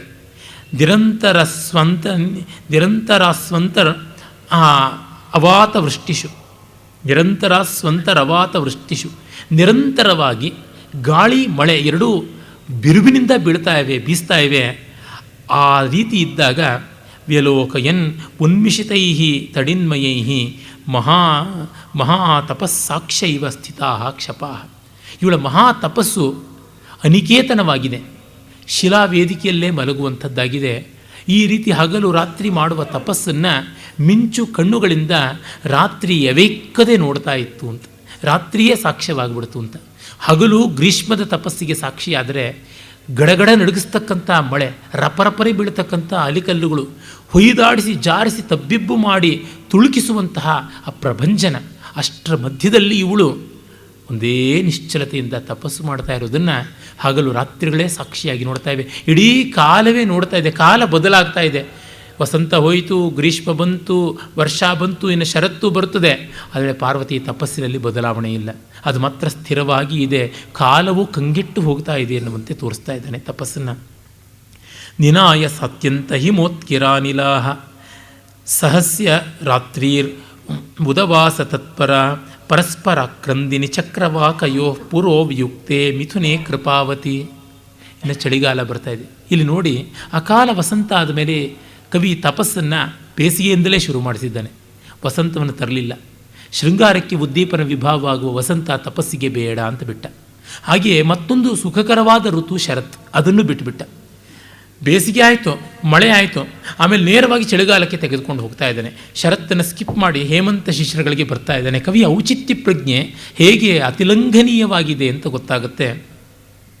ಅವಳು ಚಳಿಗಾಲದಲ್ಲಿ ಕೊರಳಿನವರೆಗೆ ನೀರಿನಲ್ಲಿ ಮುಳುಗಿ, ಆ ನೀರುಗಲ್ಲಿನಂಥ ಹಿಮಾಲಯ, ಅದು ಪೂರ್ಣ ಮಂಜುಗಡ್ಡೆ, ಅಲ್ಲಿ ಕೊರೆಯತಕ್ಕಂಥ ಘನೀಭವಿಸ್ತಕ್ಕಂಥ ನೀರಿನ ಮಧ್ಯೆ ಕೊರಳಿನವರೆಗೆ ಕೂತ್ಕೊಂಡು ತಪಸ್ಸು ಮಾಡ್ತಾ ಇದ್ದಾಳೆ. ಅತ್ಯಂತ ಹಿಮೋತ್ಕಿರಾನಿಲಾಹ, ಚಳಿಗಾಳಿ ಮೂಳೆಯನ್ನೇ ಕೊರಕೊಂಡು ಹೋಗುವಂತೆ ಬೀಸ್ತಾ ಇದೆ. ಸಹಸ್ಯ ರಾತ್ರಿ ಉದವಾಸ ತತ್ಪರ, ರಾತ್ರಿ ಎಲ್ಲ ತಪಸ್ಸು ಮಾಡ್ತಾ ಇದ್ದಾಳೆ. ಸಹಸ್ಯ ರಾತ್ರಿ ಅಂತಂದರೆ ಪುಷ್ಯಮಾಸದ ರಾತ್ರಿ ಅಂತ. ಪುಷ್ಯ, ಮಾಘ, ಫಾಲ್ಗುಣ. ಪುಷ್ಯಮಾಸ, ಮಾರ್ಗಶೀರ್ಷ, ಪುಷ್ಯ, ಹೇಮಂತ ಋತು. ಹೇಮಂತದ ಕಡೆ ತೀವ್ರ ಚಳಿಗಾಲ, ಹೇಮಂತದ ಕಡೆ ಶಿಶಿರದ ಮೊದಲು, ಅಂದರೆ ಪುಷ್ಯ ಮಾಘಗಳೇ ತುಂಬ ತೀವ್ರವಾದ ಚಳಿಗಾಲ. ಅಲ್ಲಿ ಇವಳು ತಪಸ್ಸು ಮಾಡ್ತಾ ಇದ್ದಾಳೆ. ಆಗ ಕಮಲಗಳೆಲ್ಲ ಉದುರಿ ಹೋಗಿವೆ, ಇವಳ ಕಣ್ಣುಗಮಲಗಳು ಮಾತ್ರ ತೆರೆದಿವೆ, ಇವಳ ಮುಖಕಮಲ ಮಾತ್ರ ಅರಳಿದೆ. ಆಕಾಶದಲ್ಲಿ ಚಂದ್ರನೂ ಕಾಣಿಸಿದಂತೆ ಮಂಜು ಇಬ್ಬನಿ, ಇವಳ ಮುಖಚಂದ್ರ ಮಾತ್ರ ಇದೆ. ಸುತ್ತಲೂ ಚಕ್ರವಾಕ ಪಕ್ಷಿಗಳು ಸೂರ್ಯೋದಯ ಇಲ್ಲದ ಕಾರಣ ಆಗ ರಾತ್ರಿಯಲ್ಲಿ ಪರಸ್ಪರ ಕಾಣಲಾಗದೆ ಸಹಚರಿಯರು ಪರಸ್ಪರ ಇರುವುದೂ ಗೊತ್ತಾಗದೆ ಅಕ್ರಂದನ ಮಾಡ್ತಾ ಇವೆ. ಅವುಗಳ ಗೋಳೆ ತಾನೇ ಚಕ್ರವಾಕರಾಗ, ಹಿಂದೂಸ್ತಾನಿ ಅಹಿರ್ ಭೈರವ್. ಅವು ಹಾಗೆ ಆರ್ತನಾದ ಮಾಡ್ತಾ ಇದ್ದರೆ ಇವಳು ಈ ತಪಸ್ಸಿನಲ್ಲಿದ್ದಾಗಲೂ ಕೂಡ ಅಯ್ಯೋ ಈ ಪಕ್ಷಿಗಳಿಗೆ ಎಂಥ ವಿಯೋಗ ಅಂತ ಕೃಪಾವತಿ ವಿಯುಕ್ತೆ ಮಿಥುನೆ, ಅವಳು ಆಕ್ರಂದಿನಿ ಕೃಪಾವತಿ ಮಿಥುನೆ ಬಭುವ. ಅಂದರೆ ತಾನು ತನ್ನ ತಪಸ್ಸಿನ ಮೂಲಕ ಪಡೆಯಬೇಕಾದದ್ದು ಶಿವನನ್ನು, ತನ್ನ ಸಹಚರನನ್ನು, ಪ್ರಾಣವಲ್ಲಭನನ್ನು. ಇವುಗಳು ಕಣ್ಣೆದುರಿಗಿದ್ದರೂ ಕಾಣಿಸ್ಕೊಳ್ಳದೆ ಒದ್ದಾಡ್ತಾ ಇವೆ. ಸೂರ್ಯೋದಯ ಆಗದೆ ಆಗೋಲ್ಲ, ನನ್ನ ಫಲೋದಯವಾಗದೆ ಶಿವ ಬರೋದಿಲ್ಲ. ಈ ಜಡ ಚೇತನ ಅನ್ನುವ ಭೇದ ಇಲ್ಲದೆ ಸಮಸ್ತ ಜೀವರಾಶಿಗಳಿಗೆ ನಾವು ಕನಿಕರವನ್ನು ತೋರಿಸಿದರೆ ನಮ್ಮ ತಪಸ್ಸಿಗೂ ಪುಷ್ಟಿಯಾಗುತ್ತದೆ ಅಂತ. ನನ್ನ ಹತ್ರಕ್ಕೆ ಎಷ್ಟೋ ಜನ ಸ್ವಲ್ಪವೋ ಏನೋ ಸಹಾಯ ಬೇಕು ಅಂತ ಯಾವುದೋ ಓದಿನಲ್ಲಿ ಮತ್ತೊಂದರೊಳಗೆ ಬಂದಾಗ ನನಗೆ ಗೊತ್ತಿದ್ದಷ್ಟು ಮಾಡ್ತೀನಿ. ಅದಕ್ಕೆ ಕಾರಣ ಏನೆಂದರೆ ನಾನು ಯಾವುದೋ ಉಪಕಾರ ಮಾಡ್ತಾ ಇದ್ದೀನಿ ಅಂತ ಎಂದೂ ಭಾವಿಸಿಲ್ಲ. ನಾನು ಯಾವ್ಯಾವುದೋ ವಿಷಯಗಳನ್ನು ಅರ್ಥ ಮಾಡಿಕೊಳ್ಳಬೇಕಾದ್ರೆ ನನ್ನ ಪೂರ್ವಸೂರಿಗಳು ಎಷ್ಟೋ ಜನ ಬರೆದು ಕೊಟ್ಟಿದ್ದಾರೆ, ಎಷ್ಟೆಷ್ಟೋ ಗ್ರಂಥಗಳನ್ನು ಉಳಿಸಿಕೊಟ್ಟಿದ್ದಾರೆ. ಅವರು ಆ ಕೆಲಸ ಮಾಡದೇ ಇದ್ದರೆ ನನಗಾಗ್ತಾ ಇತ್ತಾ? ಅವ್ರ ಋಣ ತೀರಿಸೋದು ಹೇಗೆ? ಈ ಕಾಳಿದಾಸನ ಆಸ್ವಾದ ಮಾಡಿ ನಾನು ಪಟ್ಟ ಆನಂದದ ಋಣ ತೀರಿಸುವುದಾಗಿಯೇ ಈ ಕೆಲಸ ಕೈಗೊಂಡಿರ್ತಕ್ಕಂಥದ್ದು, ಬೇರೆ ಇನ್ಯಾವುದೂ ಅಲ್ಲ. ಹೀಗೆ ನಮ್ಮ ಋಣಪ್ರಜ್ಞೆ ಜಾಗೃತವಾಗದೆ ಏನನ್ನೂ ಮಾಡೋಕ್ಕಾಗೋದಿಲ್ಲ. ಪಾರ್ವತಿ ತನ್ನ ತಪಸ್ಸಿನ ಮೂಲಕವಾಗಿ ಇಡೀ ಜಗತ್ತಿನ ಕಷ್ಟವನ್ನು ಅರ್ಥ ಮಾಡಿಕೊಳ್ತಾ ಇದ್ದಾಳೆ. ನಿಜವಾದ ತಪಸ್ಸು ಅಂದರೆ ನನ್ನ ಕಷ್ಟ ದೊಡ್ಡದು, ಅದನ್ನು ಬಗೆಹರಿಸ್ಕೊಳ್ಳೋದು ಹೇಗೆ ಅಂತಲ್ಲ. ನನ್ನಂತೆ ಕೋಟಿ ಜನ ಕಷ್ಟಪಡ್ತಾ ಇದ್ದಾರೆ, ಅವರ ಕಷ್ಟಗಳೆಲ್ಲ ನನ್ನ ಈ ತಪಸ್ಸಿನ ಮೂಲಕ ಹಿಂಗುವಂತಾದರೆ ಎಷ್ಟು ಒಳ್ಳೆಯದು. ಆಗ್ತಾ ಇಲ್ಲವಲ್ಲ, ಆದರೆ ಎಷ್ಟು ಒಳ್ಳೆಯದು ಅನ್ನೋ ಅನುತಾಪವಾದರೂ ಇದ್ದರೆ ಸಾಕು. ಈ ಆತ್ಮವಿಸ್ತರಣವೇ ತಪಸ್ಸಿಗೆ ಮುಖ್ಯ ಲಕ್ಷಣ. ಹಿಂದೆ ಇದನ್ನು ಪ್ರಸ್ತಾವಿಸಿದ್ದೆ. ಆಗ ಶಾಕುಂತಲದ ಒಂದು ಪದ್ಯವನ್ನು ಹೇಳಿದ್ದೆ. ದುಷ್ಯಂತ ಶಕುಂತಲೆಯ ಉಂಗುರ ಸಿಕ್ಕ ಮೇಲೆ ಇಡೀ ದುಃಖದಲ್ಲಿ ಮುಳುಗಿ ಕೊಚ್ಚಿಕೊಂಡು ಹೋಗದೆ ರಾಜಕಾರ್ಯದಲ್ಲೂ ತೊಡಗಿದ್ದ ಧನಗುಪ್ತ ಅಂತಕ್ಕಂಥ ಧನಮಿತ್ರ ಅಂತ ಒಬ್ಬ ವರ್ತಕ ಸತ್ತು ಹೋದಾಗ ಅವನ ಆಸ್ತಿ ಏನು ಮಾಡಬೇಕು, ಅವನ ಮನೆಯವರಿಗೆ ಗತಿ ಏನು ಅಂತ ಪ್ರಶ್ನೆ ಬಂದಾಗ ಅವನು ಹೇಳ್ತಾನೆ, ಯಾವ ಪ್ರಜೆಗಳಿಗೆ ಆತ್ಮೀಯ ಬಂಧು ಇಲ್ವೋ ಆ ಬಂಧುವಿನ ಸ್ಥಾನದಲ್ಲಿ ಧರ್ಮ ವಿರೋಧವಾಗದ ರೀತಿಯಲ್ಲಿ ತಾನು ನಿಲ್ತೀನಿ ಅಂತ ಘೋಷಣೆ ಮಾಡಿಸಿ ಡಂಗೂರ ಸಾರಿಸಿ ಅಂತ ಅದನ್ನು ಹೇಳ್ತಾನೆ. ಏನ ವಿಯುಕ್ತ ಸ್ಯಾತ್ ಇಷ್ಟೇನ ಬಂಧುನ ಸಸ ಪಾಪಾದೃತೆ ರಾಜ ದುಷ್ಯಂತ ಇತಿ ಗುಷ್ಯತಾಂ ಅಂತ ಹೇಳ್ಬಿಟ್ಟಿದ್ವಿ. ಏನ ವಿಯುಜ್ಯಂತೆ ಪ್ರಜಾಸ್ನಿಗ್ಧೇನ ಬಂಧುನ ಸಸ ಪಾಪಾದೃತೆ ರಾಜ ದುಷ್ಯಂತ ಇತಿ ಗುಷ್ಯತಾಂ ಅಂತ. ಆ ತತ್ಕ್ಷಣವೇ ದುಷ್ಯಂತನಿಗೆ ಅಮರಾವತಿಯಿಂದ ಕರೆ ಬರುತ್ತದೆ. ಮಾತಲ್ಲಿ ಬರ್ತಾನೆ, ಇಂದ್ರನ ಒಂದು ನೆರವಿಗೆ ನೀನು ಬರಬೇಕು ಅಂತ ಹೋಗ್ತಾನೆ. ದೇವಾಸುರ ಯುದ್ಧದಲ್ಲಿ ಗೆದ್ದು ಬರುವಾಗ ದುಷ್ಯಂತ ಶಕುಂತಲೆಯನ್ನೂ ಕಾಣ್ತಾನೆ, ಸರ್ವದಮನನ್ನೂ ಪಡ್ಕೊಂಡು ಬರ್ತಾನೆ.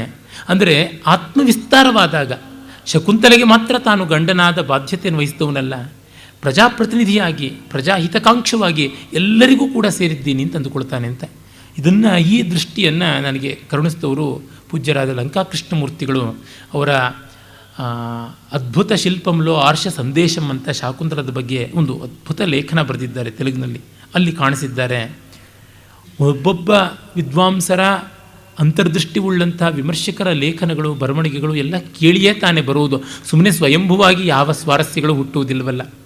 ಈ ರೀತಿ ಅವಳ ಆತ್ಮವಿಸ್ತರಣೆ. ಮುಖೇನ ಸಾ ಪದ್ಮಸುಗಂಧಿನ ನಿಶಿ ಪ್ರವೇಪಮಾನಾಧರ ಪತ್ರಶೋಭಿನ ತುಷಾರ ವೃಷ್ಟಿಕ್ಷತ ಪದ್ಮ ಸಂಪದಾಂ ಸರೋಜ ಸಂಧಾನಮಿವಾಕರೋದಪಾಂ.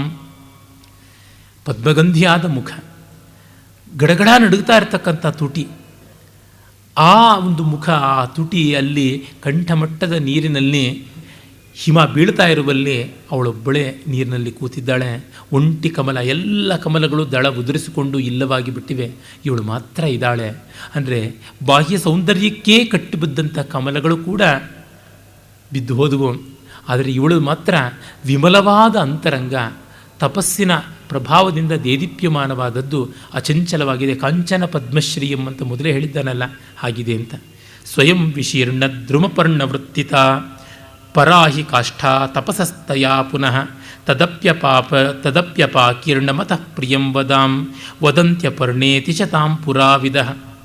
ಸ್ವಯಂ ವಿಶೀರ್ಣ ದ್ರುಮಪರ್ಣವೃತ್ತಿತ ಪರಾಹಿ ಕಾಷ್ಠಾ ತಪಸಸ್ತಯಾ ಪುನಃ. ಮರದಿಂದ ಉದುರಿದ ಎಲೆಗಳು, ತರಗೆಲೆಗಳನ್ನು ತಿನ್ನುವುದು ತಪಸ್ಸಿನ ಪರಾಕಾಷ್ಠೆ ಅಂತ ಈವರೆಗೆ ಹೇಳ್ತಾ ಇದ್ರು. ಅಂದರೆ ತಪಸ್ಸಿನ ಮಾಡುವ ಪ್ರಭೇದಗಳಲ್ಲಿ ವಾಲಕಿಲ್ಯರು, ಫಲಿತಪರ್ಣಾಶನಿಗಳು, ಫೇನಪರು, ಈ ಥರದ್ದೆಲ್ಲ ಹೇಳ್ತಾರೆ, ವೈಖಾನಸರು, ಹೀಗೆಲ್ಲ. ಇವೆಲ್ಲವನ್ನು ಮೀರಿ ಇವಳು ತದಪಿ ಅಪಾಕೀರ್ಣಂ ಅತಃ, ಈ ತರಗೆಲೆಯೂ ಬೇಡ ಅಂತ ಅದನ್ನೂ ಬಿಟ್ಟು ವಾತಾಹಾರಣಿಯಾಗಿದ್ದಾಳೆ. ಅದರಿಂದ ಅಪರ್ಣಾ ಇತಿ ತಾಂ ಪುರಾವಿದಃ ಪ್ರೇಮವದಾಂ ವದಂತಿ. ಮುಂದೆ ಜ್ಞಾನಿಗಳು ಎಲ್ಲವನ್ನು ತಿಳಿದವರು ಇವಳನ್ನು ಅಪರ್ಣ ಅಂತ ಕರೆಯೋದಕ್ಕೆ ಆರಂಭ ಮಾಡಿದರು ಅಂತ. ಲೋಕದಲ್ಲಿ ಒಂದು ಪ್ರಥೆ ತಪ್ಪಾಗಿ ಬಂದಿದೆ, ಅಪಪ್ರಥೆ ಬಂದಿದೆ. ಅದೇನೆಂದರೆ ಬರೀ ಎಲೆ ತಿಂದುಕೊಂಡಿದ್ದರಿಂದ ಇವಳಿಗೆ ಅಪರ್ಣ ಅಂತ ಕರೆದರು ಅಂತ. ಹಾಗಿದ್ದರೆ ಸಪರ್ಣ ಅಂತ ಕರೀತಾ ಇದ್ರು, ಅಪರ್ಣ ಅಂತ ಕರೀತಾ ಇರಲಿಲ್ಲ. ಅದೂ ತಿನ್ನದೆ ಬಿಟ್ಲು ಅಂತ ಹೇಳಿಬಿಟ್ಟಿದನುವೆ. ಈ ಒಂದು ದೃಷ್ಟಿಯಿಂದ ನೋಡಿದಾಗ ಅಹಿಂಸಾವ್ರತದ ಎಷ್ಟು ತೀವ್ರತೆ ಇತ್ತು ಅನ್ನೋದು ಗೋಚರವಾಗುತ್ತದೆ. ಹೀಗೆ ಬದುಕೋಕ್ಕೆ ಸಾಧ್ಯವಾ? ಇದು ಕಾವ್ಯ. ವಾಸ್ತವಗಳನ್ನು ಹೇಳೋಲ್ಲ, ಆದರ್ಶಗಳನ್ನು ಹೇಳುತ್ತೆ. ಆದರೆ ಆ ಆದರ್ಶ ನಮಗೆ ಸಂಪೂರ್ಣವಾಗಿ ಆಗದೇ ಇದ್ದರೂ ಒಂದು ದೊಡ್ಡದು ಇದೆ ಅಂತ ನಾವು ಭಾವನೆ ಮಾಡಿಕೊಂಡ್ರೆ ಸಾಕಲ್ಲ. 100ಕ್ಕೆ 100 ಅಂಕ ನಮಗೆ ಪಡೆಯೋಕ್ಕಾಗುತ್ತೋ ಇಲ್ವೋ, 100ಕ್ಕೆ 100 ಅಟೆಂಪ್ಟ್ ಅಂತೂ ಮಾಡಬೇಕು. ಒಂದೊಂದು ಪ್ರಶ್ನೆಗೆ 20-20 ಅಂಕ, 5 ಪ್ರಶ್ನೆಗೆ ಉತ್ತರ ಕೊಡಬೇಕು 8 ಪ್ರಶ್ನೆಯಲ್ಲಿ ಅಂತಂದರೆ 5ಕ್ಕೆ 5 ಬರೆದರೆ 100ಕ್ಕೆ 100 ಅಟೆಂಪ್ಟ್ ಮಾಡಿದಂತೆ ಆಯಿತು. ಕೊಡೋದೆಷ್ಟೋ ಬಿಡೋದೆಷ್ಟೋ. ಕೆಲವರು ಇನ್ನೂ ಜಾಣರು 8 ಉತ್ತರ ಕೊಡ್ತಾಯಿದ್ರು. ಹಾಗಾಗಿ 160 ಮಾರ್ಕ್ಸಿಗೆ ಅವರು ಉತ್ತರ ಬರೆದಿರ್ತಾಯಿದ್ರು. ಎಷ್ಟು ಬರುತ್ತೋ ನೋಡೋಣ ಅಂತ, ಬೆಸ್ಟ್ ಆಫ್ 5 ಅಂತ, ಆ ರೀತಿ ಔಟ್ ಆಫ್ 8 ಬೆಸ್ಟ್ 5 ಈ ರೀತಿಯಾಗಿ ಆಯ್ಕೆ ಮಾಡಿಕೊಳ್ಳೋದಿರಬಹುದು. ಆದರೆ ತಾತ್ಪರ್ಯ ಎಷ್ಟೇ, ಪ್ರಯತ್ನದಲ್ಲಿ ಲೋಪವಾಗಬಾರ್ದು, ಅದನ್ನು ಅವಳು ಮಾಡ್ತಾ ಇದ್ದಾಳೆ ಅಂತ ನಾವು ನೋಡ್ಕೊಳ್ಬೇಕು. ಹೇಳ್ತಾನೆ ಕವಿ, ಮೃಣಾಲಿಕಾ